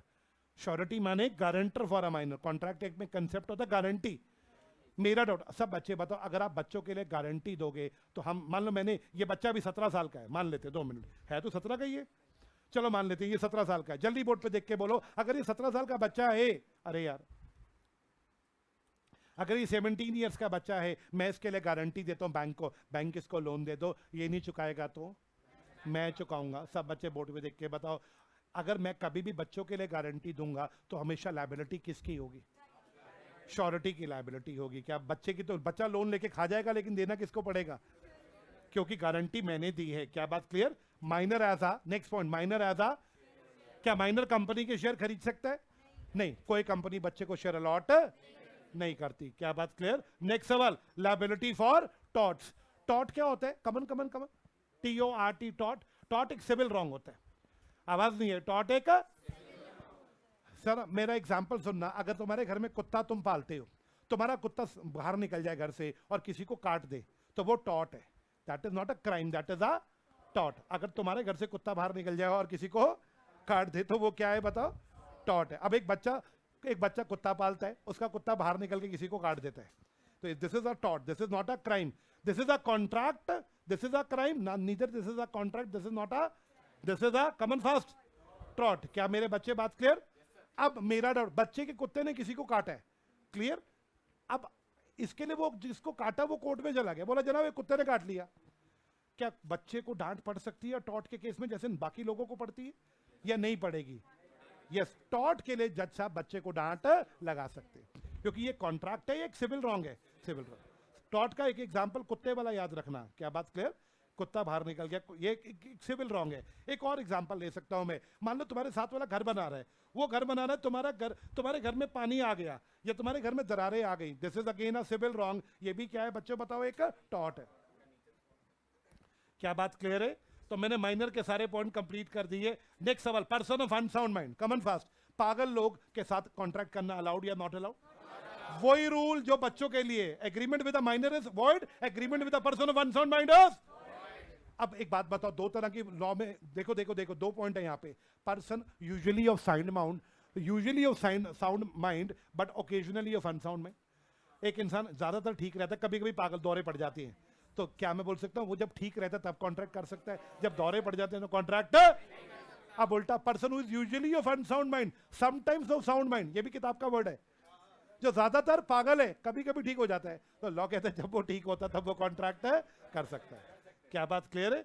Next सवाल, last point, contract certain disqualified persons. पहला नंबर पे आता है फॉरेन सॉवेनियर्स एंड एम्बेसडर, विदेशी राजदूत। बच्चों जो बाहर की कंट्री के लोग हमारे देश में आके एम्बेसीज में बैठे हैं उन्हें फॉरेन एम्बेसडर्स बोलेंगे। क्या इंडिया में यूएस की एम्बेसी है? इंडिया में चाइना की, यूके की, सबकी एम्बेसीज है। यहाँ जो हेड बैठे हैं वो लोग कौन है, वहां से वो लोग आए हैं, उन्हें फॉरेन डिप्लोमेट्स बोलते हैं। बच्चे इन्हें प्रिविलेज है, इन पे कोई केस नहीं कर सकता। दोबारा दोबारा दोबारा, फॉरेन डिप्लोमेट्स पे बेटा, क्योंकि उससे वो किसी और कंट्री का बंदा है, अगर उस पर हम लोग केस करेंगे तो कहीं ना कहीं उस कंट्री के साथ हमारे संबंध खराब होंगे। फॉरेन डिप्लोमेट्स पे कोई केस नहीं कर सकता, इसलिए लॉ ने डिस्क्वालीफाई किया कि उनके साथ कॉन्ट्रैक्ट मत करना, क्योंकि तुम उनसे कॉन्ट्रैक्ट करोगे तुम उन पे केस नहीं कर सकते। क्या बात क्लियर? नेक्स्ट सवाल, फॉरेन सॉवेनियर्स के बाद एलियन एनिमी, कमन फास्ट, एलियन एनिमी, जिस कंट्री के साथ हमारा वॉर हो जाए उस कंट्री के लोग हमारे क्या होंगे? Alien enemy. क्या बात क्लियर? उनके साथ कॉन्ट्रैक्ट अलाउड या नॉट अलाउड? एलियन एनिमी के बाद कॉर्पोरेशन। सब बच्चे कॉर्पोरेशन का मतलब याद रखना कंपनी। क्या हम किसी कंपनी के साथ कॉन्ट्रैक्ट कर सकते हैं? कमन कमन कमन, क्या हम किसी कंपनी के साथ कॉन्ट्रैक्ट कर सकते हैं या डिस्क्वालिफाइड? मैं नॉलेज के लिए बता रहा हूं, बीएसटी में पढ़ा होगा अभी, बीएसटी में कंपनीज का एक मेमोरेंडम होता है, मेमोरेंडम। अगर कंपनी का मेमोरेंडम अलाउ अगर कंपनी का मेमोरेंडम अलाउ करे तो तुम कंपनी के साथ कॉन्ट्रैक्ट। एग्जांपल, अगर कंपनी के मेमोरेंडम में लिखा है कि कंपनी का कपड़े का बिजनेस होगा और कंपनी तुम कंपनी को स्टील बेचना चाहो, तो अलाउड ये कॉन्ट्रैक्ट करना है या नॉट अलाउड? क्योंकि उसका मेमोरेंडम उसको सिर्फ कपड़े का बिजनेस अलाउ कर रहा है, तो तुम स्टील का कॉन्ट्रैक्ट। क्या बात क्लियर है? कॉर्पोरेशन के बाद कन्विक्ट। What is convict? जो जेल में सजा काट रहे हैं, जो लोग जेल में सजा काट रहे हैं इन्हें कॉन्ट्रैक्ट अलाउड होगा या not allowed? Insolvent, last word, जो पहले ही इंसॉल्वेंट है उसे कॉन्ट्रैक्ट करना अलाउड नहीं होगा। यहां पे आके चैप्टर 4 कौन सा खत्म हो गया? कंसेंट। सब बच्चे बताओ, कैपेसिटी ऑफ पार्टीज खत्म हो गया, अब चैप्टर 5 शुरू होगा। कौन सा चैप्टर 5? कौन सा? थक गए मेरे बच्चे? आवाज नहीं आई? अच्छा, पिछली क्लास में बच्चों हम लोग तकरीबन 3 नहीं 2.5 चैप्टर खत्म किया था ऑन एन एवरेज। वो क्लास आ गई थी आपके ऐप में, वो क्लास आ गई थी। कितनी देर की क्लास थी? अप्रॉक्सीमेटली 1.25 घंटे की क्लास थी। क्या बात करें, 2 घंटे में आउटपुट ठीक आया था आपके हिसाब से? कम था तो बताओ, कम था तो नहीं था? मेरा आज देखते हैं कितना। मेरे को क्लास बहुत छोटी छोटी मिल रही है, मेरा मन करता है एक क्लास मिले 6-8 घंटे की, सारा कॉन्ट्रैक्ट इकट्ठा रिवाइज करके साइड करें, बच्चों की तबीयत खराब हो जाएगी। हाँ जी, एक क्लास लगाओ 8-10 घंटे की, लैब पूरा कॉन्ट्रैक्ट खत्म। और मेरा डाउट, लेकिन चलो 2-2 घंटे भी ठीक है, इसी बहाने कम से कम रिवाइज तो हो रहा है। मुझे एक बच्ची का मैसेज आया, I don't know what's the name, इसी बैच की कोई बच्ची थी, कहती है मैंने क्लास ऑनलाइन ली है सर आपकी, मैं लाइव आना चाहती थी, नहीं आ पाई। तो शी वाज आस्किंग के क्या कॉन्ट्रैक्ट के अलावा बाकी चैप्टर्स की भी रिवीजन होगी या सिर्फ कॉन्ट्रैक्ट पे ही सीमित रहेंगे हम? तो मैंने कहा बच्चे अभी मेरे को भी नहीं पता, जैसे आएंगे, जैसे आप लोग वैभव सर को बोलोगे, सी वैभव सर अभी दिल्ली से बाहर गए हैं, वैभव सर आने वाले हैं, मंडे को आएंगे, है ना, मंडे को आएंगे वो, तो ही लास्ट क्यों, अगर आप लोग उन्हें बोलोगे कि हमें रिवीजन और भी चाहिए तो वो प्रोवाइड करेंगे। उन्होंने मुझे अभी कॉन्ट्रैक्ट के लिए बोला तो मैंने कॉन्ट्रैक्ट की तैयारी करी है। क्लियर? मेरा सवाल अब देखते हैं, फ्री कंसेंट। बच्चे पहला सवाल सेक्शन 13 दिखाता है कंसेंट क्या होता है। बच्चे कंसेंट का मतलब दो पार्टी सेम चीज के लिए सेम टाइम पे एग्री करे। When two person agree for the same thing at the same time in the same manner। सब बच्चे, मैं बोलता हूं क्या तुम मेरी कार लोगे? अब मैंने तुम्हें बोला कार लोगे, यहाँ पे तुमका जब तुम्हारा जवाब आया जी सर लेंगे, क्या हम एक चीज पे एग्री कर रहे हैं? कार पे। We are agreeing on the same thing. मेरा डॉट सेम टाइम कार लोगे? तुमने कहा हाँ जी सर, सेम थिंग होगी, सेम टाइम हो गया। तीसरा वर्ड क्या है? Same manner. मैंने कहा कार लोगे? तुमने कहा हाँ सर ले लेंगे। अब यहाँ पे ना, यहाँ देखना, मैं कार किराए पे देना चाह रहा था, मेरे दिमाग में मैनर थी कि देनी है किराए पे, तुम्हारे दिमाग में चल रहा था खरीदनी है। मैंने क्लियर नहीं करा, मैंने कहा कार लोगे? तुमने कहा जी सर ले लेंगे। क्या हमारी मैनर अलग अलग चल रही है माइंड में? तो यहाँ कंसेंट माना नहीं जाएगा। क्या बात क्लियर? यहाँ कंसेंट, क्योंकि यहाँ थिंग तो ठीक है, टाइम भी ठीक है, लेकिन मैनर ठीक नहीं है। क्या मैनर का एग्जाम्पल क्लियर? अब एग्जाम्पल 2, मैंने कहा मेरी कार लोगे? मेरे दिमाग में चल रहा है इसको अपनी रेड वाली गंदी कार बेच दूंगा। इसके दिमाग में चल रहा है सर की नई वाली व्हाइट वाली कार सर बेच रहे होंगे। बात सुनो, यहाँ पे क्या दिक्कत आ रही है? सेम थिंग पे बात हो रही है या थिंग ही दोनों के दिमाग में अलग अलग चल रही है? अलग अलग। तो जब पार्टी अलग अलग चीजें सोच रही हो तो कॉन्ट्रैक्ट में कंसेंट तो आ ही नहीं सकता। कंसेंट कब आएगा? जब दोनों के माइंड में सेम थिंग चल रही हो, सेम टाइम पे चल रही हो, सेम मैनर पे चल रही हो। ये सेक्शन कौन सा बोलता है? इसे लैटिन भाषा में क्या बोलते हैं? Very good, consensus ad idem. Consensus ad idem, बिल्कुल ठीक बात। कंसेंट का मतलब क्लियर है। सब बच्चे बताइएगा, सेक्शन 14 सिखाता है कंसेंट फ्री कब होगा। कंसेंट की डेफिनेशन 13 में, अरे डेफिनेशन की भी टेंशन मत लेना सर, लर्न नहीं होते सेक्शन। अरे किसने बोला लर्न नहीं होते सेक्शन? ये देखो, ये सेक्शन की पूरी लिस्ट ले आया तुम्हारे लिए, अपन क्लास में ये रट भी लेंगे। क्या क्लियर? ये कितने हैं सर? 36 तक लाया, क्योंकि जितना रोज लेके आऊंगा जब तक रिवीजन चलेगी, थोड़ा थोड़ा करके लर्न करेंगे ना यार, सारा इकट्ठा थोड़ी ना लर्न होता है ना। तो मेरा डाउट, लर्न भी क्लास में सेक्शन कर लेंगे। मेरा डाउट अभी जरा देखना, यस कहां थे हम लोग? कंसेंट। कंसेंट फ्री कब माना जाएगा? जब 5 चीजें ना हो। Coercion, undue influence, fraud, misrepresentation, mistake. फिर से बोलो, coercion, undue influence, fraud, misrepresentation. और जब ये सब कुछ नहीं होगा तो कंसेंट बिल्कुल क्या होगा? फ्री। सेक्शन 14 ने फ्री कंसेंट समझाया। अब आया सेक्शन 15, कोअर्जन। कोअर्जन का मतलब क्या है? किसी को डरा धमका के कॉन्ट्रैक्ट करना, किसी को डरा धमका के क्या करना उसके साथ। मेरा डाउट, सब बच्चे बोर्ड पे देखो, डेफिनेशन काफी बड़ी है, आइए जरा डेफिनेशन को। यस, मेरा डाउट, कोअर्जन इज कमिटिंग और threatening to commit any act forbidden by IPC. किसी के साथ कमिट करना या थ्रेटनिंग टू कमिट, दोनों वर्ड्स हैं। थप्पड़ मार दिया किसी के मुंह पे, गाड़ी बेचेगा नहीं बेचेगा? कहता नहीं बेचेगा, मारो थप्पड़ उसके मुंह पे, हाथ तोड़ दो उसका। अब आपने थप्पड़ मारा, हाथ तोड़ा, तो ये कमिट कर रहे हो या थ्रेट दे रहे हो? अगर तुमने कमिट कर दिया कोई ऐसा काम जो आईपीसी, इंडियन पीनल कोड में मना है, किसी को मारना अलाउड है आईपीसी में या मना है?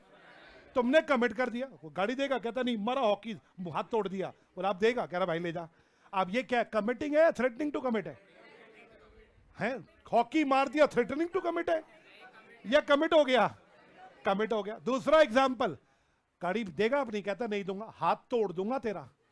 सोच ले, जिस पैरों से आए वो पैर तोड़ दूंगा। अभी तोड़े नहीं है, सिर्फ अबे तोड़, मैंने कहा पैर तोड़े नहीं, कहता सिर्फ तोड़ रहे हैं। भाई ये क्या हो रहा है? मेरा डाउट, बेटे क्या ठीक है ना? ठीक है मेरा doubt. Okay, coming back to the topic. हाँ जी, अगर तुमने कमिट कर दिया, किसी के पैर तोड़ दिए, हाथ तोड़ दिए, तो वो कमिटिंग है। किसी को धमकाया कि तोड़ दूंगा, तो ये थ्रेटनिंग टू कमिट है। कोई ऐसी चीज कर रहे हो जो आईपीसी में मना है, इंडियन पिनल कोड में किसी को मारना, किडनैप करना, ये सब कुछ मना है। तुम किसी को धमका रहे हो कि मारूंगा या मार दिया, तो मेरा इन दो केस में आपने क्या कर दिया, कोवर्जन। आगे चलिए, और अनलॉफुल डिटेनिंग, किसी की चीज उठा के ले गए, ये गाड़ी मुझे देगा, कहता नहीं दूंगा, धक्का मारा, चाबी ली उससे, चला के ले गया, मैंने कहा पैसे लेने हो मेरे घर आ जियो। यहां पे जबरदस्ती गाड़ी छीन के लेके जा रहे हो, दिस इज अनलॉफुल डिटेनिंग। और आगे वर्ड थ्रेट टू डिटेन। अब की बार क्या हुआ, थ्रेट टू डिटेन, गाड़ी बेच दे नहीं तो उठा के जो चीज मुझे पसंद आती है ना वो मैं ले जाता हूं। ये क्या है दोस्तों, पता ना, थ्रेटनिंग टू डिटेन।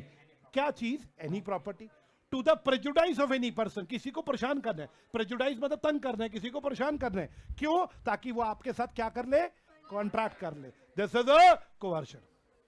कोवर्जन में चार चीजें आती है, चार चीजें, डेफिनेशन से चार चीजें क्लियर हो गया। कुछ ऐसा थ्रेट दो, कुछ ऐसा कमिट करो जो आईपीसी में मना है, या कोई ऐसा थ्रेट दो जो आईपीसी में मना है, या फिर अनलॉफुली किसी की प्रॉपर्टी डिटेन कर लो, या फिर थ्रेट करो कि मैं डिटेन करूंगा। मेरा नोट, ये सब के सब क्या है बच्चों, कोवर्जन। सब बच्चे मेरी बात का जवाब देंगे। कॉन्ट्रैक्ट अगर कोवर्जन से होगा तो वो वॉइडेबल होगा। मैंने ये वर्ड पहले चैप्टर में बोला था, कॉन्ट्रैक्ट वैलिड होगा या वॉइडेबल होगा, वैलिड होगा या वॉइडेबल। अगर मैंने तुम्हें मारपीट के तुम्हारे से कार खरीद ली तो कॉन्ट्रैक्ट वैलिड नहीं है, वॉइडेबल है। वॉइडेबल का मतलब क्या, तुम कोर्ट में जाके ये बात प्रूव कर दो कि मुझे मारा गया था, तो क्या कोर्ट कॉन्ट्रैक्ट कैंसिल करके तुम्हारी चीज तुम्हें वापस दिलवा देगा? आवाज नहीं आई, चीज वापस दिलवा देगा, बट तुम्हें इसके लिए कोर्ट में जाके पहले प्रूफ करना पड़ेगा। क्या बात क्लियर है? देखो 72 क्या कहता है यहाँ पे, अगर कोवर्जन से तुम्हें मैंने कोई चीज तुमसे छीन ली थी तो क्या तुम्हें मुझे वो चीज वापस करनी पड़ेगी? 72 बहुत प्यारा सेक्शन है, पढ़ो। A person to whom money has been paid or anything delivered under a must repay or return it, यानी मेरे को तुम्हारी गाड़ी वापस करनी पड़ेगी, बट पहले प्रूफ तो करो कि मैंने तुम्हारे पे क्या लगाया है, कोवर्जन। क्या बात क्लियर है? अब एक नया concept, threat to commit suicide is also coercion.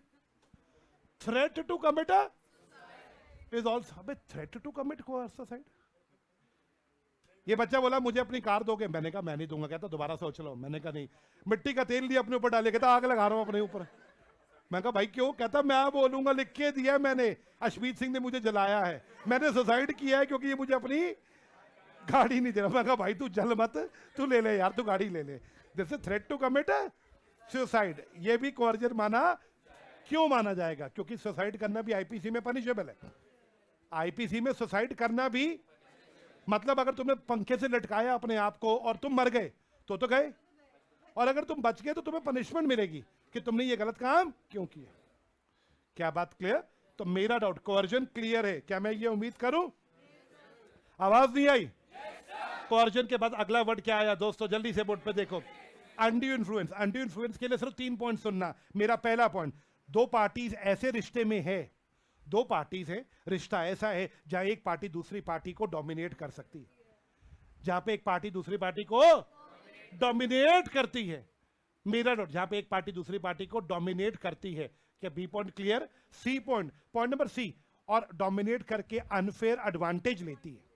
बस 3 कंडीशन। कंडीशन 1, दो पार्टी में ऐसा रिश्ता है जहां पे एक पार्टी डोमिनेट पोजीशन पे बैठी, दूसरी वीक पोजीशन पे बैठी, और वो डोमिनेट वाली अपनी पोजीशन का इस्तेमाल करके अनड्यू एडवांटेज लेती है। What is undue advantage? नाजायज इस्तेमाल, नाजायज फायदा लेती है, तो माना जाएगा कि उस डोमिनेट पार्टी ने वीकर पार्टी पे अनड्यू इन्फ्लुएंस लगाई। क्या बात clear?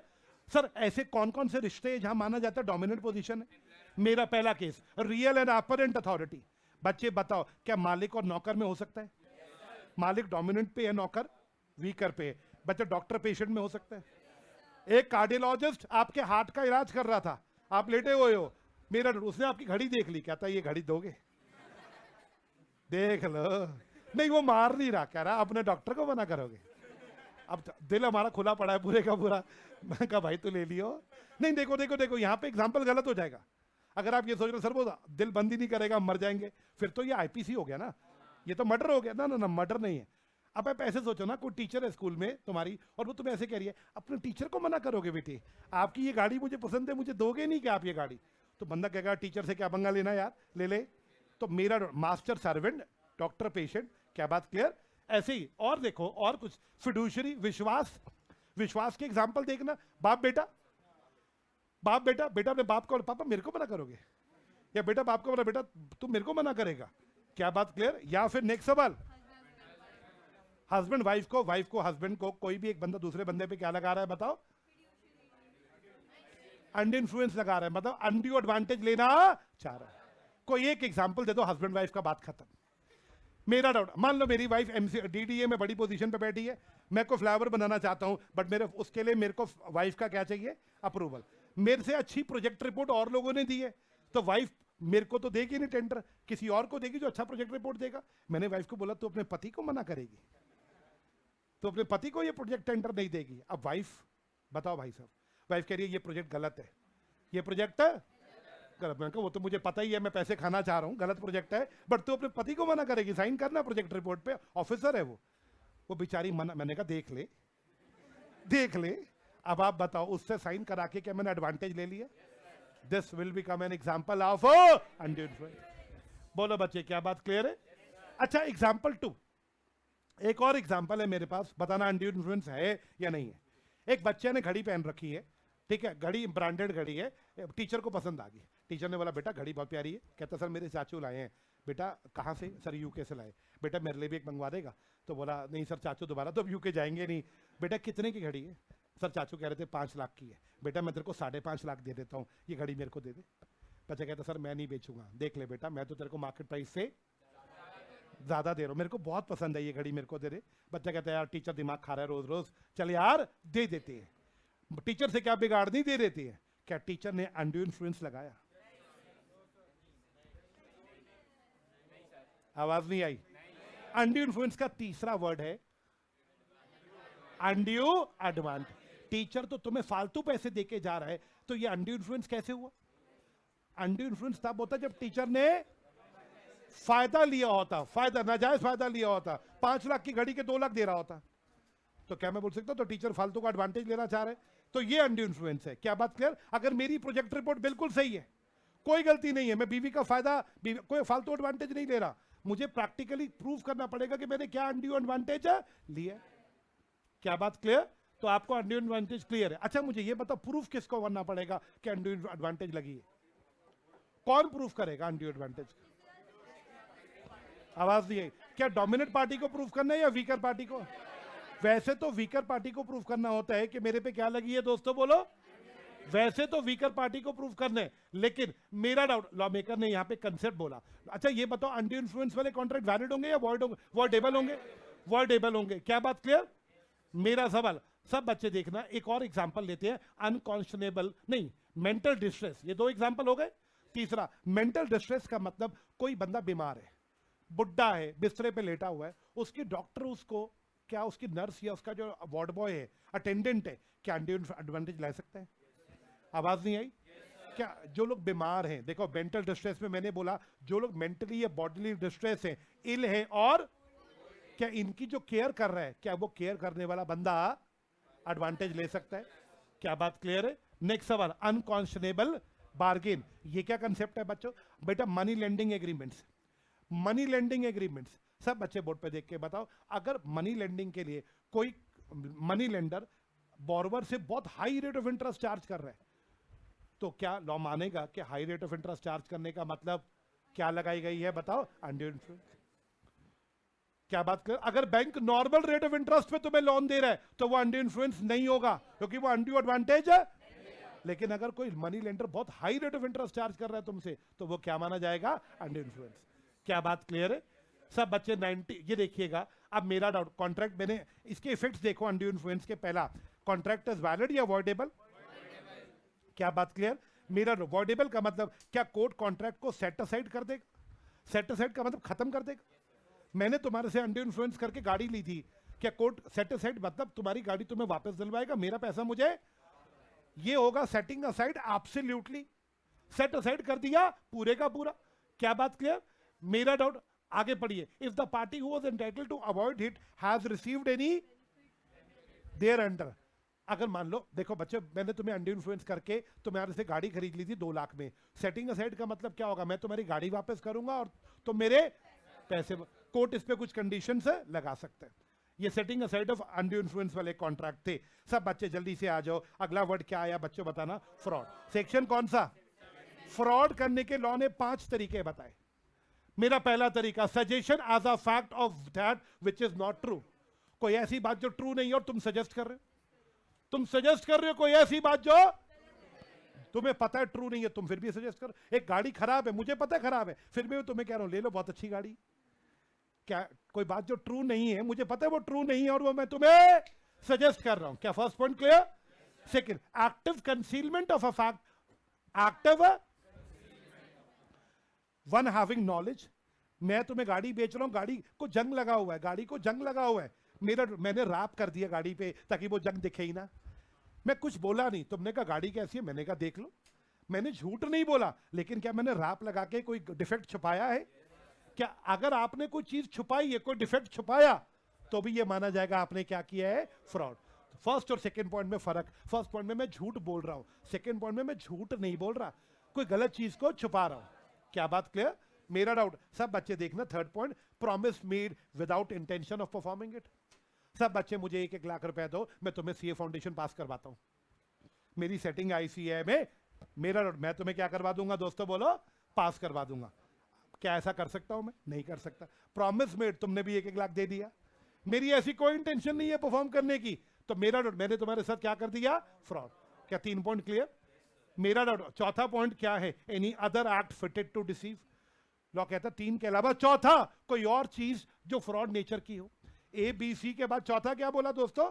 Any other act fitted to deceive. इसका मतलब क्या हुआ? फास्ट फास्ट जो मैंने लिखा। लॉ कहता है एक्सेट्रा, मतलब जो फर्स्ट सेकंड थर्ड में नहीं आएगा। अगर कोई और तरीका फ्रॉड का सोचा हुआ है जो इन तीनों में नहीं आ रहा, वो भी क्या माना जाएगा बच्चों, बताओ? फ्रॉड माना जाएगा। और फिफ्थ मतलब क्या बोला? फिफ्थ पॉइंट पढ़ना, कोई ऐसी एक्ट या कोई ऐसा ओमिशन। एक्ट होता है कुछ करना, ओमिशन होता है कुछ नहीं करना। भाई को बुलाना जरा, भाई साहब को बुलाना।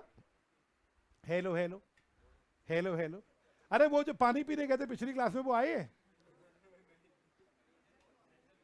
हाँ, वो नेचर कॉल वाला नहीं, ये नहीं, वो जो पिछली क्लास में 2 गए थे पीछे से उठ के, वो गायब हो गए होंगे आज। आज वो ऑनलाइन ले रहे हैं। हाँ जी, वो ऑनलाइन लेंगे, क्या पता लेंगे। हाँ जी, मेरा डाउट। अरे अरे अरे अरे, मेरा सवाल बेटा, 5वां पॉइंट देखना। अरे अरे अरे यार देखो, मेरा तो नेचर है, मैं तो बच्चों के साथ मजाक करता हूँ, तो मजाक मत, सीरियस मत हो जाया करो भाई। मेरे को तो आपको जोड़ के रखना है, अगर आप उखड़ोगे तो मेरे लिए दिक्कत है ना बच्चों।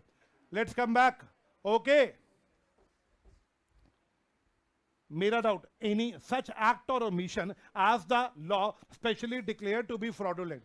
अब इसका मतलब कोई ऐसी एक्ट मतलब कुछ करना, ओमिशन मतलब कुछ नहीं करना, कोई ऐसी एक्ट, कोई ऐसा ओमिशन जो किसी और लॉ में फ्रॉड है। कंपनी कॉन्ट्रैक्ट एक्ट में फ्रॉड नहीं है, लेकिन किसी सोगा में, पार्टनरशिप में, एलएलपी में, कंपनी में, किसी भी और लॉ में कोई चीज फ्रॉड होगी, तो क्या कॉन्ट्रैक्ट एक्ट में भी उसको फ्रॉड माना जाएगा? जैसे कंपनी लॉ में अगर कंपनी प्रोस्पेक्टस इशू कर रही है मार्केट में, उसमें झूठ लिख रही है, तो क्या वो फ्रॉड है? कौन से लॉ में फ्रॉड है? कंपनी लॉ में। क्या उसे कॉन्ट्रैक्ट एक्ट में ई पॉइंट का एग्जांपल माना जाएगा? यस और नो? अगर प्रोडक्ट बेच रही है एमआरपी हटा के, अगर प्रोडक्ट बेच रही है तो क्या कंज्यूमर प्रोटेक्शन एक्ट के तहत ये फ्रॉड माना जाएगा? तो क्या ई पॉइंट का एग्जांपल बन जाएगा वो भी? क्या मेरे बच्चों समझ आ गए ये पॉइंट्स? चलिए सब बच्चे बताओ, फ्रॉड के कुछ एसेंशियल्स हैं, कमन फास्ट। फ्रॉड के लिए इंसान कोई चीज बोलता है, आवाज नहीं आई, कोई बात, और जो बात बोली जाती है वो fact must relate to fact. मतलब क्या है? आप झूठ बोल रहे हो, वो झूठ क्या फैक्ट से रिलेटेड होना चाहिए। एग्जाम्पल, मैं गाड़ी बेच रहा हूं, तो झूठ किसके कंटेक्स्ट में बोलना है? गाड़ी के कंटेक्स्ट में। क्या बात क्लियर? अच्छा, मुझे ये झूठ बोलना कब है? तुम्हारी एक्सेप्टेंस के बाद या एक्सेप्टेंस से पहले? बिफोर कंक्लूजन ऑफ कॉन्ट्रैक्ट, यानी तुम्हारी एक्सेप्टेंस है। नेक्स्ट सवाल, अच्छा मुझे ये जो झूठ बोलना है, सब बच्चे बताओ, should be made with the knowledge of its falsity. अब इसका मतलब जो झूठ बोलना है, क्या वो मुझे पता है कि मैं झूठ बोल रहा हूं, या अनइंटेंशनली बोलना है? इंटेंशनली झूठ बोलना है। मान लो मुझे खुद को नहीं पता मैं झूठ बोल रहा हूं, यहां इंटेंशनल है या अनइंटेंशनल? तो ये मिसरिप्रेजेंटेशन बन जाएगा, ये फ्रॉड नहीं होगा।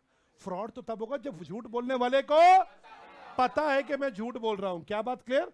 नेक्स्ट सवाल, मैंने झूठ बोला, तुम मेरे झूठ से इंड्यूस हो गए। आहा, इंड्यूस मतलब अफेक्ट हो गया, तुम्हें मैंने इंड्यूस कर लिया, अट्रैक्ट कर लिया अपने झूठ से, तुम मेरे जाल में फंस गए। क्लियर? तुमने मेरे झूठ पे विश्वास कर लिया। अगला सवाल, मैंने झूठ बोल के तुम्हें खराब गाड़ी बेच दी, तुम इस झूठ के चक्कर में आके मेरे से गाड़ी ले गए।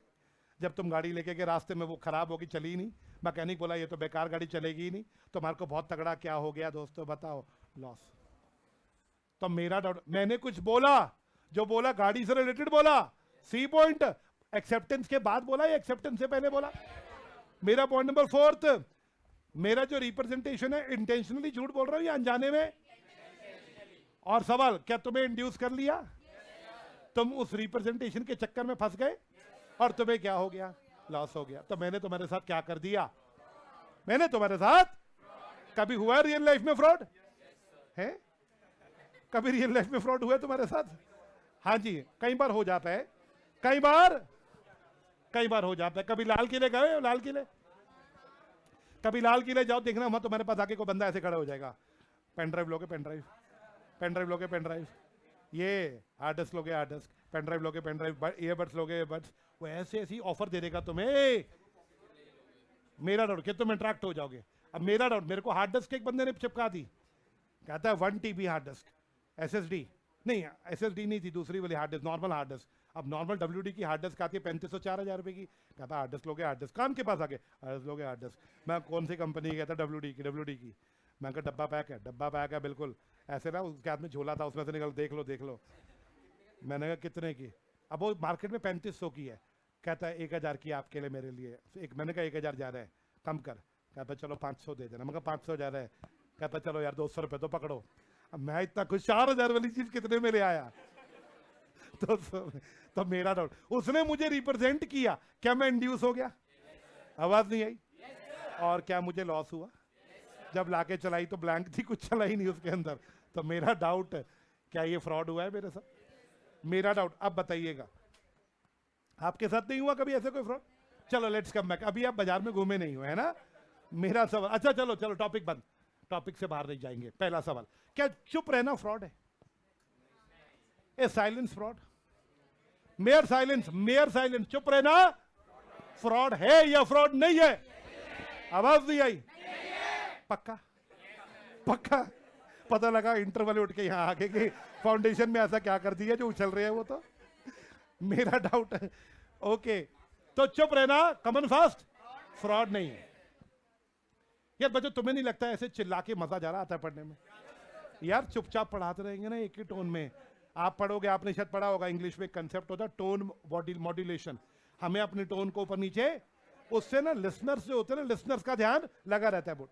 अब अगला सवाल, चुप रहना फ्रॉड नहीं होता, लेकिन 2 केसेस में चुप रहना फ्रॉड है। वैसे एज अ जनरल रूल चुप रहना फ्रॉड, बट 2 केसेस में है। Case 1, where there is a duty to speak, where there is a, जहां बोलना हमारी ड्यूटी है वहां अगर हम नहीं बोले तो फ्रॉड है। फिर से, जहां बोलना हमारी, अब यहां पे मेरा सवाल, बोलना हमारी ड्यूटी कब है? पहला केस फिड्यूशियरी रिलेशन, विश्वास, जहां बोलना हमारी ड्यूटी है। फिड्यूशियरी रिश्ता, फिड्यूशियरी रिश्ते का बच्चा मतलब विश्वास। एक बच्ची गई अपने बड़े पापा के पास, बड़े पापा का गाड़ियों का काम है, बोली बड़े पापा मुझे गाड़ी चाहिए, ये वाली गाड़ी मैं ले लूं। अब वो गाड़ी खराब है, बड़े पापा को कहते बड़े पापा कोई गाड़ी में प्रॉब्लम तो नहीं है ना? बड़े पापा बेचारे कुछ नहीं बोल पा रहे, भाई वो कार डीलर है, सच बोल देंगे तो बिकेगी नहीं, वो कुछ बोल नहीं रहे। अगर ये लड़की बड़े पापा का रिश्ता ना होता, नॉर्मल कस्टमर होती, तो बड़े पापा ने कुछ छुपाया नहीं है, चुप है, तो ये फ्रॉड। क्या बात क्लियर? सोगा में पढ़ोगे, buyer be aware, let the buyer be aware, doctrine of caveat emptor. Buyer देख के ले तो क्या ले रहे, बट यहां पे रिश्ता है फिड्यूशरी। लड़की बोली बड़े पापा गाड़ी ठीक है, बड़े पापा कुछ नहीं बोले। लड़की बोली बड़े पापा कुछ नहीं बोल रहे, इसका मतलब ठीक ही होगी। लड़की ले आई, क्या लड़की भरोसे से लाई है? क्या बड़े पापा का चुप रहना फ्रॉड है? आवाज नहीं आई? मेरा डाउट, बी पॉइंट, मैरिज के केस में बेटे तुम्हारी सबकी अभी होनी है, चुप मत रहना, चुप मत रहना। चुप रहना क्या है बेटे? भावुक मत हो, चुप रहना फ्रॉड है। क्लास बड़ा मुश्किल हो जाता है यार, चुप रहना, क्योंकि वहां ड्यूटी है बोलना। मतलब समझना, एक लड़के की 3 बार पहले शादी होगी, तीनों भाग गई, एक लड़के की एक लड़के की 3 बार शादी हुई, तीनों भाग गई। चौथी बार अब नया, चौथी बार चौथी के साथ बात चल रही है।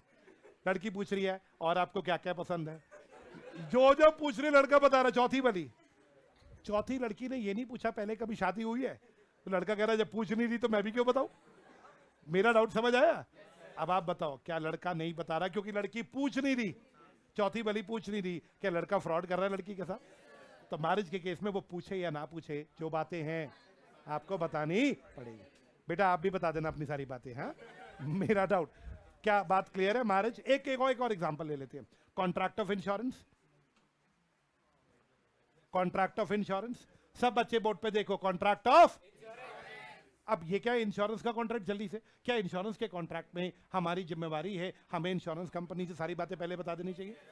अगर हम इंश्योरेंस कंपनी को नहीं बता रहे कि हमारी बॉडी में कोई प्रॉब्लम है और अपनी हेल्थ इंश्योरेंस करा रहे हैं, क्यों नहीं बताया? क्योंकि उन्होंने पूछा नहीं। तो क्या ये हमने इंश्योरेंस कंपनी के साथ फ्रॉड किया? तो इन केसेस में जो मैंने 3 केसेस लेके, यहां बोलना हमारी क्या होती है? ड्यूटी। अगर हम नहीं बोलते, क्या फर्स्ट पॉइंट क्लियर है? Second, where silence is equivalent to speech. अब ये क्या पॉइंट है? Silence is equivalent to speech. Speech होता है बोलना, साइलेंस होता है चुप रहना। साइलेंस स्पीच के बराबर हो जाए, मतलब सब जरा जरा। बच्ची तेरे को एग्जांपल मैंने क्या दिया था? देखो ध्यान से सुनना एग्जांपल। बेटे तेरे को मेरा फोन लेना है या नहीं लेना, बता दे। अगर तू कमन फास्ट, अगर नहीं, मेरा डाउट, एक मिनट, ये फोन वाला एग्जांपल दोबारा लेती है। मान लो मैं एक दुकानदार के पास गया, जो गाड़ी खरीदना चाहता हूं, गाड़ी खराब है। मैंने दुकानदार से बोला भाई साहब ये गाड़ी ठीक है? दुकानदार का जवाब, अपने आप देख लो सर, अपने आप देख लो, मैं क्या बोलूं? क्या बात क्लियर? क्या वो साइलेंट है? कोई रिश्ता तो है नहीं जो उसकी ड्यूटी है बताना, वो साइलेंट है। मैंने भी गेम खेल दी सेकंड एक्सेप्शन वाली। मैं कहा दुकानदार भैया मैं आप पे विश्वास कर रहा हूं, गाड़ी बिल्कुल ठीक है, अगर गाड़ी में कोई प्रॉब्लम है तो मुझे बता दो। अगर आप चुप रह रहे हो ना, तो मैं ये मान रहा हूं दुकानदार अंकल कि ये बिल्कुल, दोबारा ये लाइन दोबारा बोलना, अगर आप चुप हो ना दुकानदार अंकल, तो मैं ये मान रहा हूं गाड़ी बिल्कुल ठीक है। 1 मिनट दे रहा हूं मैं आपको, 1 मिनट दे रहा हूं। अगर 1 मिनट तक आप कुछ नहीं बोले तो मैं मान रहा हूं कि ये गाड़ी में कोई फॉल्ट आपकी तरफ से नहीं है। अब वो 1 मिनट कुछ नहीं बोला, मैं कहा 1 मिनट पूरा हुआ, आपने कुछ नहीं बोला, तो मैंने मान लिया गाड़ी ठीक है, लो पैसे पकड़ो मुझे गाड़ी दे दो। अब क्या इस केस में वो जो 1 मिनट चुप रहा, क्या ये माना जाएगा? अगर वो नहीं बोल रहा उस समय भी, तो वो मेरे साथ क्या कर रहा है? कमन फास्ट फ्रॉड कर रहा है।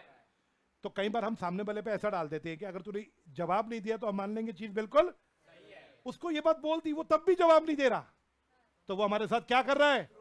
वो फ्रॉड कर रहा है। क्या बात क्लियर है?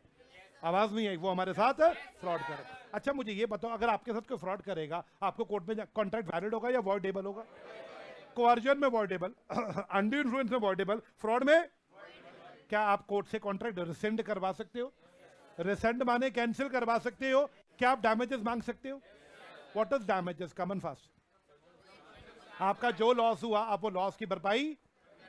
क्या बात क्लियर? क्या ये 2 पॉइंट क्लियर? सब बच्चे बोलो मैंने गाड़ी खरीदी, गाड़ी खराब थी, क्या मैं गाड़ी वापस करूंगा? और जो गाड़ी पे मेरा नुकसान हुआ वो भी आपसे रिकवर करूंगा गाड़ी ठीक कराने पे, ठीक है? मेरा नोट सी पॉइंट। क्या मैं ऐसा कह सकता हूं कोर्ट को, जज साहब कैन इंसिस्ट ऑन परफॉर्मेंस? मतलब समझना मेरा नोट, ये सी पॉइंट समझना। ए और बी तो बहुत सिंपल है। C point, can he insist on performance of contract on a condition that he should be put in a same position as if there was no fraud? मतलब समझे इस बात? आपने मुझे झूठ बोला था कि ये गाड़ी लेटर से, इस गाड़ी का माइलेज 20 किलोमीटर पर लीटर है, 1 लीटर में 20 किलोमीटर चलती है। आपने झूठ बोला, मैंने इस पे विश्वास कर लिया, मैंने गाड़ी खरीद ली। क्या बात क्लियर? जब मुझे ये पता लगा गाड़ी 20 की माइलेज नहीं दे रही, गाड़ी 18 की 16 की माइलेज दे रही, 16 की, मैंने आप पे कोर्ट में केस कर दिया। जज साहब बोले क्या चाहिए? गाड़ी वापस कर। ए पॉइंट, गाड़ी वापस कर, अपने पैसे वापस ले, और जो तेरा नुकसान हुआ है। मैं कहा सर मैं गाड़ी वापस नहीं करूंगा। सी पॉइंट, मैं गाड़ी वापस नहीं करूंगा। इसने बोला था कि 20 की माइलेज देती है, गाड़ी माइलेज कितने की दे रही है? गाड़ी में 1 लाख का खर्चा है, अगर वो 1 लाख का खर्चा कर दिया जाए तो गाड़ी 20 की माइलेज देगी। इसको बोलो ठीक करा के दे। मैं गाड़ी वापस नहीं करूंगा, जो इसने बोला था वो होगा तभी जब गाड़ी पे 1 लाख का गाड़ी का मैकेनिकली 1 लाख का फॉल्ट है, ठीक करा दिया जाए तो गाड़ी 20 की माइलेज देगी जो इसने बोला था। सर इसको बोलो गाड़ी ठीक करा के दे। गाड़ी वैसे ठीक है, सपोज करो गाड़ी में एक स्पेशल इंस्ट्रूमेंट लगेगा, जो लग गया तो 20 की माइलेज आएगी। यानी मैं क्या कहना चाह रहा हूं, कोई बच्चा समझा? सर जो इसने कहा था ना, मुझे उसी पोजीशन पे लाके दो, इसको बोलो जो इसने बोला था वही करके दे, मैं गाड़ी वापस। अगर वो चीज पॉसिबल होगी तो क्या कोर्ट आपको वो दिलवाएगा? अब इसने बोला 100 की माइलेज देगी गाड़ी, 100 की माइलेज तो दे नहीं सकती, तो सी पॉइंट एप्लीकेबल ही नहीं होगा। सी पॉइंट तब एप्लीकेबल होगा जो उस बंदे ने जो बात बोली थी कमन फास्ट, वो पॉसिबल है करना, सॉरी वो पॉसिबल है करना। क्या बात क्लियर है? तो सी पॉइंट आई होप आपको समझ आया। हाँ बिल्कुल। मेरा नेक्स्ट सवाल, अब दो बातें, ये एक्सेप्शन बहुत इंपॉर्टेंट है। I repeat this, these are very important. Case study कई बार लगी है इस पे। देखो बच्चे, फ्रॉड है, कॉन्ट्रैक्ट वॉइडेबल है, आप कैंसिल करो, डैमेजेस लो, यस और नो। लेकिन अगर मैंने झूठ बोला, बट एक्सेप्शन ए, तुम पकड़ सकते थे मेरा झूठ बिल्कुल ऑर्डिनरी तरीके से, मतलब ऑर्डिनरी तरीके से, ऑर्डिनरी डिलीजेंस, मतलब कोई स्पेशल नॉलेज नहीं चाहिए थी, तुम ऑर्डिनरी तरीके से तुम मेरा फ्रॉड पकड़ सकते थे और तुमने नहीं पकड़ा, तो ये गलती तुम्हारी है, फ्रॉड माना नहीं जाएगा।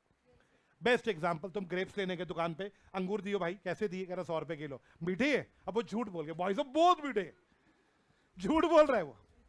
तुमने कहा पक्का बहुत मीठे है? अरे भाई साहब बहुत मीठे है, कमन कमन कमन कमन कमन 1 किलो पैक कर दे, 1 किलो पैक कर दे, यस और नो। घर आए खट्टे अंगूर, मुंह पे जाके मारे कैंसिल, लॉ नहीं मानेगा कैंसिल, कोई बताएगा क्यों? ऑर्डिनरी इंटेलिजेंस, क्या इसके लिए लेबोरेटरी में चेक कराने की जरूरत है, या खा के भी पता लग सकता था? अगर खा के पता लग सकता था, बट तुमने तकलीफ नहीं करी इसकी, तुमने कहा क्या खाने, कह रहा है तो मीठे ही होंगे, तो मेरा डाउट, ये गलती तुम्हारी है, लॉ कॉन्ट्रैक्ट को वॉइडेबल नहीं माने। क्या बात क्लियर? मेरा डाउट, ये पॉइंट समझ आया? एक और एग्जांपल नहीं दूंगा, फर्स्ट एग्जांपल पे बात खत्म। B point, a fraud which did not cause the consent of party, मतलब मैंने झूठ बोला बट उस झूठ के चक्कर में तुम इंड्यूस ही नहीं हुए।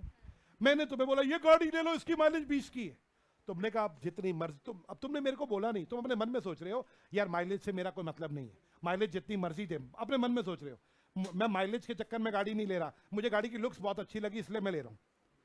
मैंने झूठ माइलेज को लेके बोला और तुम्हें माइलेज से कोई मतलब, तुम तो लुक्स के चक्कर में ले रहे थे, तुमने लुक्स के चक्कर में गाड़ी ले ली।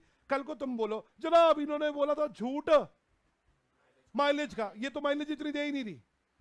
तो मेरा डाउट, प्रैक्टिकली बताइए मुझे, कोर्ट में बस इतना सा प्रूफ करना है, सर माइलेज देख के तो इन्होंने गाड़ी ली ही नहीं, इन्होंने तो गाड़ी, और लुक्स में तो मैंने कुछ गलत नहीं बोला, जो लुक्स बोली थी वही लुक्स है। तो जैसा बोलेगा इसने झूठ बोला था, बट उस झूठ से तो इंड्यूस नहीं हुआ ना, तो ये फ्रॉड, फ्रॉड माइलेज के लिए होता, अगर तो माइलेज से इंड्यूस होता, लुक्स को लेके तो कोई फ्रॉड हुआ ही नहीं। क्या बात क्लियर? तो फ्रॉड का ये ए वाला पॉइंट बहुत आता है एग्जाम में, बी वाला नहीं आता, ए वाला। क्या क्लियर? चलिए फ्रॉड आपको क्लियर है। मेरा डाउट जल्दी से बताओ, मिस रिप्रेजेंटेशन क्या है? Fast fast. मिस रिप्रेजेंटेशन भी फ्रॉड की छोटी बहन है। फ्रॉड इंटेंशनली झूठ बोलना होता है, और मिस रिप्रेजेंटेशन अनइंटेंशनल है। अब मिस रिप्रेजेंटेशन की डेफिनेशन बड़ी गंदी लैंग्वेज है, 3 पॉइंट है, रटने पड़ेंगे। पहला पॉइंट, पेपर में क्वेश्चन आ जाए मिस रिप्रेजेंटेशन का, you will have to learn this definition. पहला, statement of fact which of false would constitute misrepresentation if the maker believes it to be true.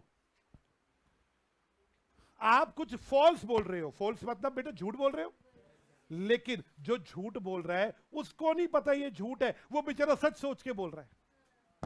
यानी इंटेंशनली झूठ बोल रहा है या अनइंटेंशनली। गाड़ी की माइलेज मैं बोल रहा हूं 15 की है, ठीक है, मुझे लग रहा है 15 की है, ये झूठ है। गाड़ी 15 की माइलेज नहीं देती, गाड़ी की माइलेज 10 है, और मैं क्या बोल रहा हूं 15 की है। मैं तुक्के से बोल रहा हूं, तुक्का वर्ड समझते हो, मैंने तुक्का मार दिया यार 15 की माइलेज होगी, मुझे लग रहा है कि 15 की माइलेज है, लेकिन मैंने भी कभी चेक कर। सब बच्चे बताओ 15 की माइलेज थी या मैं झूठ बोल रहा था? बट झूठ जानबूझ के बोल रहा था या मेरी ऐसी कोई इंटेंशन नहीं थी? क्या मुझे वो ट्रू लग रहा था तभी मैंने बोल दिया? मुझे वो ट्रू लग रहा था, बट वो ट्रू था या फॉल्स था? बट मैंने तो क्या सोच के बोल दिया? ट्रू है। ये फ्रॉड है या मिस रिप्रेजेंटेशन? मेरा दोबारा बोलो, मुझे क्या लग रहा था और था वो क्या? क्या फर्स्ट पॉइंट क्लियर?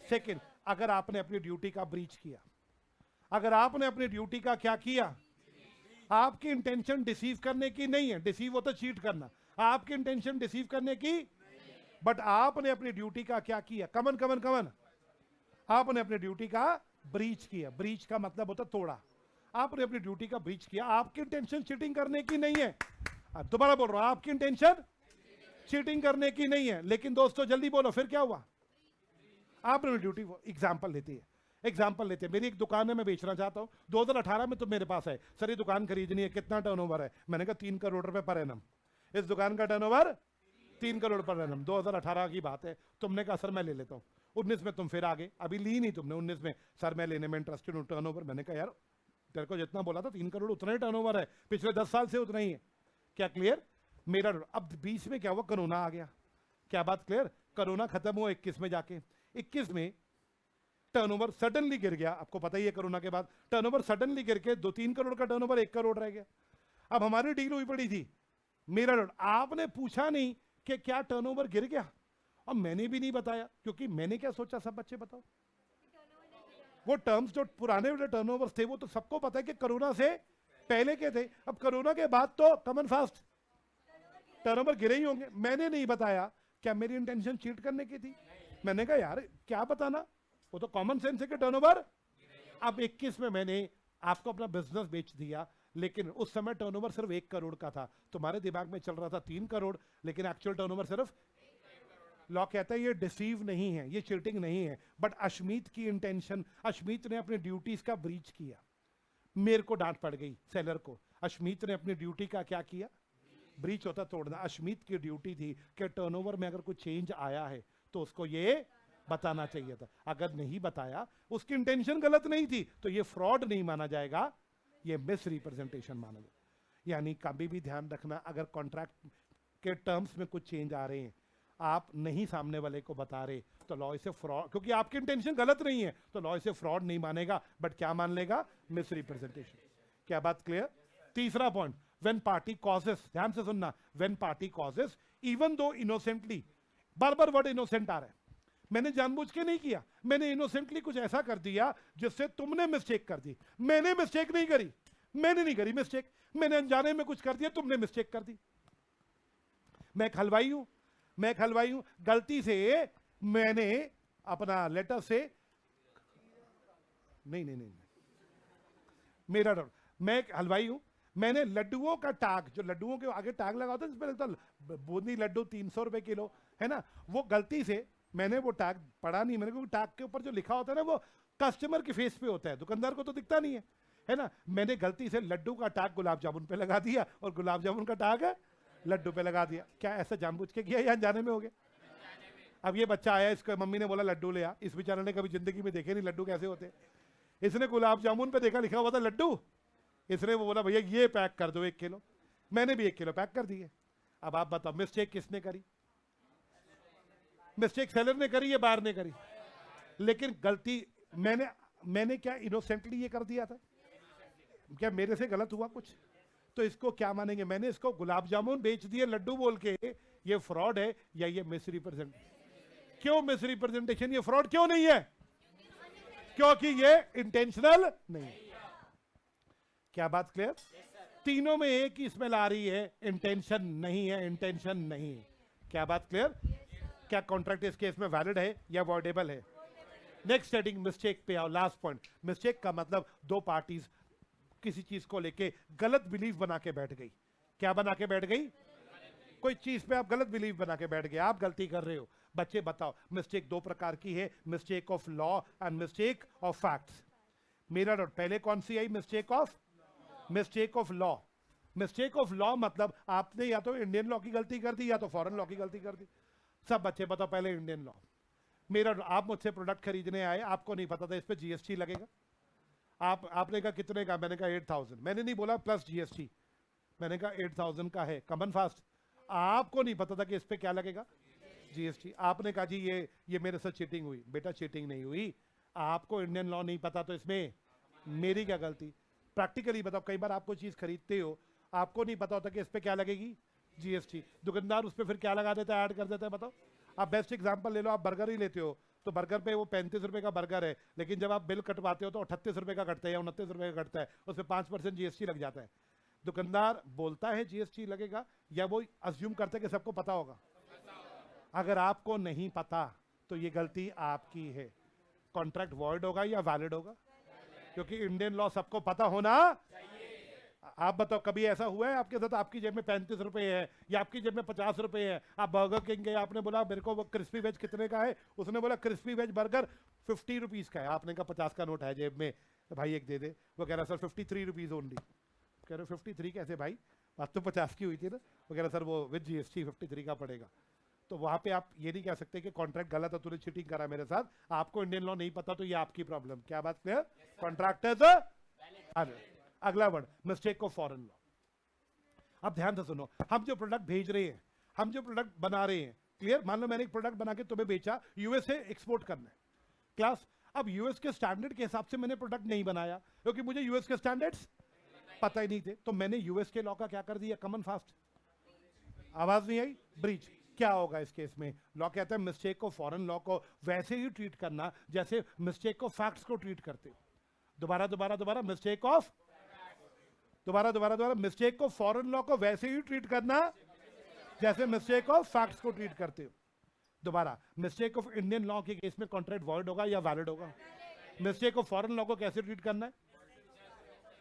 जैसे मिस्टेक ऑफ, आजा अब मिस्टेक ऑफ फैक्ट्स पे चलते हैं। Mistake of facts, mistake of facts वैसे ही होंगी। मिस्टेक ऑफ फैक्ट्स मतलब अब की बार लॉ की गलती हो रही है या जो प्रोडक्ट खरीद रहे हैं उसकी गलती हो रही है? क्या बात क्लियर? मिस्टेक ऑफ फैक्ट्स भी दो तरह की होती है, यूनिलैटरल और बायलैटरल। यूनिलैटरल और यूनिलैटरल और ये यूनिलैटरल बायलैटरल किसकी मिस्टेक्स है? मिस्टेक्स ऑफ लॉ या मिस्टेक्स ऑफ फैक्ट्स? सब बच्चे बताओ, यूनिलैटरल मिस्टेक का मतलब एक पार्टी गलती कर रही है, बायलैटरल का मतलब? चलो पहले देखते हैं, पहले बायलैटरल लेते हैं। सब बच्चे बताओ, फॉरेन में वो जो प्रोडक्ट बेचना था वहां के लॉ का मुझे भी नहीं पता था एज अ सेलर, और एज अ बायर तुम्हें भी नहीं पता था क्योंकि तुम भी यूएस नहीं रहते। तुम मुझसे माल लेके जा रहे थे कहां बेचने के लिए? इंडिया से माल लेके जा रहे थे कहां पे एक्सपोर्ट? तुम्हें भी नहीं पता कि यूएस के स्टैंडर्ड्स क्या है, मुझे भी नहीं पता यूएस के स्टैंडर्ड क्या है। हम दोनों ने माल बना दिया कमन फास्ट, लेकिन लॉ को क्या कर दिया? यूएस के फॉलो किया या ब्रीच कर दिया? गलती कौन कर रहा है, एक पार्टी या दोनों party? This will be called as bilateral. अब आप ध्यान से सुनना, अब आप ये बात क्लियर है आपको बायलैटरल मिस्टेक क्या होता है? बच्चे सपोज करो हम कोई प्रोडक्ट खरीद रहे हैं और दोनों पार्टी गलती कर रही है। मैं तुम्हें कार बेचना चाहता हूं, मेरे दिमाग में चल रहा है रेड कार, तुम्हारे दिमाग में चल रहा है व्हाइट कार। क्या दोनों पार्टी मिस्टेक कर रही है? बायलैटरल मिस्टेक कॉन्ट्रैक्ट बनेगा या एग्रीमेंट ही वॉइड हो जाएगा? एग्रीमेंट ही वॉइड हो जाएगा, बिकॉज दोनों पार्टी क्या कर रहे हैं? कमन फास्ट मिस्टेक कर रहे। जब दोनों ही गलती करेंगे तो एग्रीमेंट क्या होगा? क्या बच्चे बोलो मेरी ये बात क्लियर है? मेरा अब दूसरा, अगर मिस्टेक एक पार्टी कर दे, अगर मिस्टेक तो मेरा लॉ कहता है सेक्शन 22 में इस केस में मेरा अगर गलती किससे हुई है तो मेरा contract will be valid. Contract will be, fast fast बोलो, वैलिड। अब एग्जांपल से समझाओ, अभी 2 मिनट पहले अगर मैंने टैग गलत नहीं लगाए, मैंने टैग ही नहीं लगाया कि गुलाब जामुन कौन सा लड्डू कौन सा है, टैग ही नहीं लगाए, मैं कोई टैग नहीं लगाया, कोई गलती नहीं करी मैंने, ठीक है? मैंने हलवाई हूं मैंने काउंटर पे सारा सामान सजा रखा था। एक बच्ची आई, इस बच्ची की मम्मा ने बोला बेटा गुजिया लेके आना, गुजिया होली का टाइम है, गुजिया लेके आना। अब ये बच्ची को पता नहीं गुजिया क्या होती है, इसने कभी देखी ही नहीं, ये ब्रेड पकौड़े पैक करा के लेगी ये सोच के कि ये गुजिया होंगे। आंसर दो। मेरा डाउट, इसको लगा यही गुजिया, वो स्पेशल तरह के ब्रेड पकौड़े बने होते टेढ़े मेढ़े तरह के, इसको लगा यही गुजिया होगी। मेरा डाउट, गलती किसने करी? अबे कंसेप्ट बोलो, गलती किसने करी? बायर ने। दोनों पार्टी ने या एक पार्टी ने? अच्छा, मैंने मिसरिप्रेजेंट किया था। ये यूनिलैटरल मिस्टेक होगी या बायलैटरल? क्या कॉन्ट्रैक्ट वैलिड होगा? तुम ब्रेड पकौड़े लेके बात खत्म, मैं वापस थोड़े ना लूंगा अपने ब्रेड पकौड़े। ऐसे ही होता ना, हलवाई वापस ले लेते ब्रेड पकौड़े या नहीं लेता? Contract is absolutely valid. तो let's wrap up. Mistake of Indian law में कॉन्ट्रैक्ट वैलिड है? आवाज नहीं आई? मिस्टेक ऑफ इंडियन लॉ में कॉन्ट्रैक्ट, यूनिलैटरल में भी कॉन्ट्रैक्ट, बायलैटरल में एग्रीमेंट वॉइड है। और फॉरेन लॉ आ जाए तो लिखना वैसे ही होगा जैसे मिस्टेक ऑफ फैक्ट्स होता। क्या यहां पे आके ये चैप्टर 5 भी हमारा खत्म हो गया? ये चैप्टर 6 का डब्बा है, एक डब्बा कराएंगे, चैप्टर 6 भी खत्म। 3 बज गए यार। हाँ कह रहे आप कुछ नहीं कर सकते, अब मंडे तक क्या वेट करना पड़ेगा? बदतमीज। हाँ जी मेरा डाउट, कंसिडरेशन कंप्लीट हुआ, कैपेसिटी कंप्लीट हो गया और फ्री कंसेंट हो गया। बच्चों मेरा डाउट, मेरी स्पीड थोड़ी स्लो इसलिए है क्योंकि मैं सारी बातें रिपीट कर रहा हूं। अगर आप कहते हो सर इतना रिपीट मत करो तो स्पीड थोड़ी सी और तेज हो जाएगी। इतना तो करना पड़ेगा तभी आपको चीजें रिकॉल होंगी। क्या बात क्लियर? आ जाओ इसको भी 10 मिनट में खत्म करें। एक्चुअली अगली क्लास कितने बजे है? 3:30। कह रहे 4 बजे, 4 बजे। अच्छा ठीक है, चलो चलो चलो। एक मिनट, हाँ कंसिडरेशन के 2 पॉइंट अभी नहीं करा रहा, मुझे एग्जांपल सोच रहे थे, नेक्स्ट क्लास में कराऊंगा वो पॉइंट, ठीक है? हाँ मेरा डाउट, हाँ 4 घंटे की क्लास है। किसकी? इको और 4 घंटे? वाह भाई, अभी तो मुझे भी तरस आ गया तुम्हारे ऊपर। मैं और नहीं पढ़ाऊंगा। क्लियर है? चलो आज हम यहीं पे स्टॉप करेंगे। आप जब नेक्स्ट क्लास में मिलेंगे, ये नोट्स आपको मिल गए, मैं बोल देता हूं ग्रुप में शेयर कर देते हैं, ठीक है? नेक्स्ट क्लास में मिलेंगे प्लीज बेटा। अब हमारे कितने चैप्टर हो गए? 5। RP, nature of contract, offer acceptance, consideration, capacity और फ्री कंसेंट। नेक्स्ट क्लास में मैं 2 क्वेश्चन आपको इसकी केस स्टडीज दिखाऊंगा, वो डिस्कस करके फिर हम आगे के टॉपिक्स उठाएंगे। क्लियर है? चलिए आज के लिए स्टॉप करते हैं।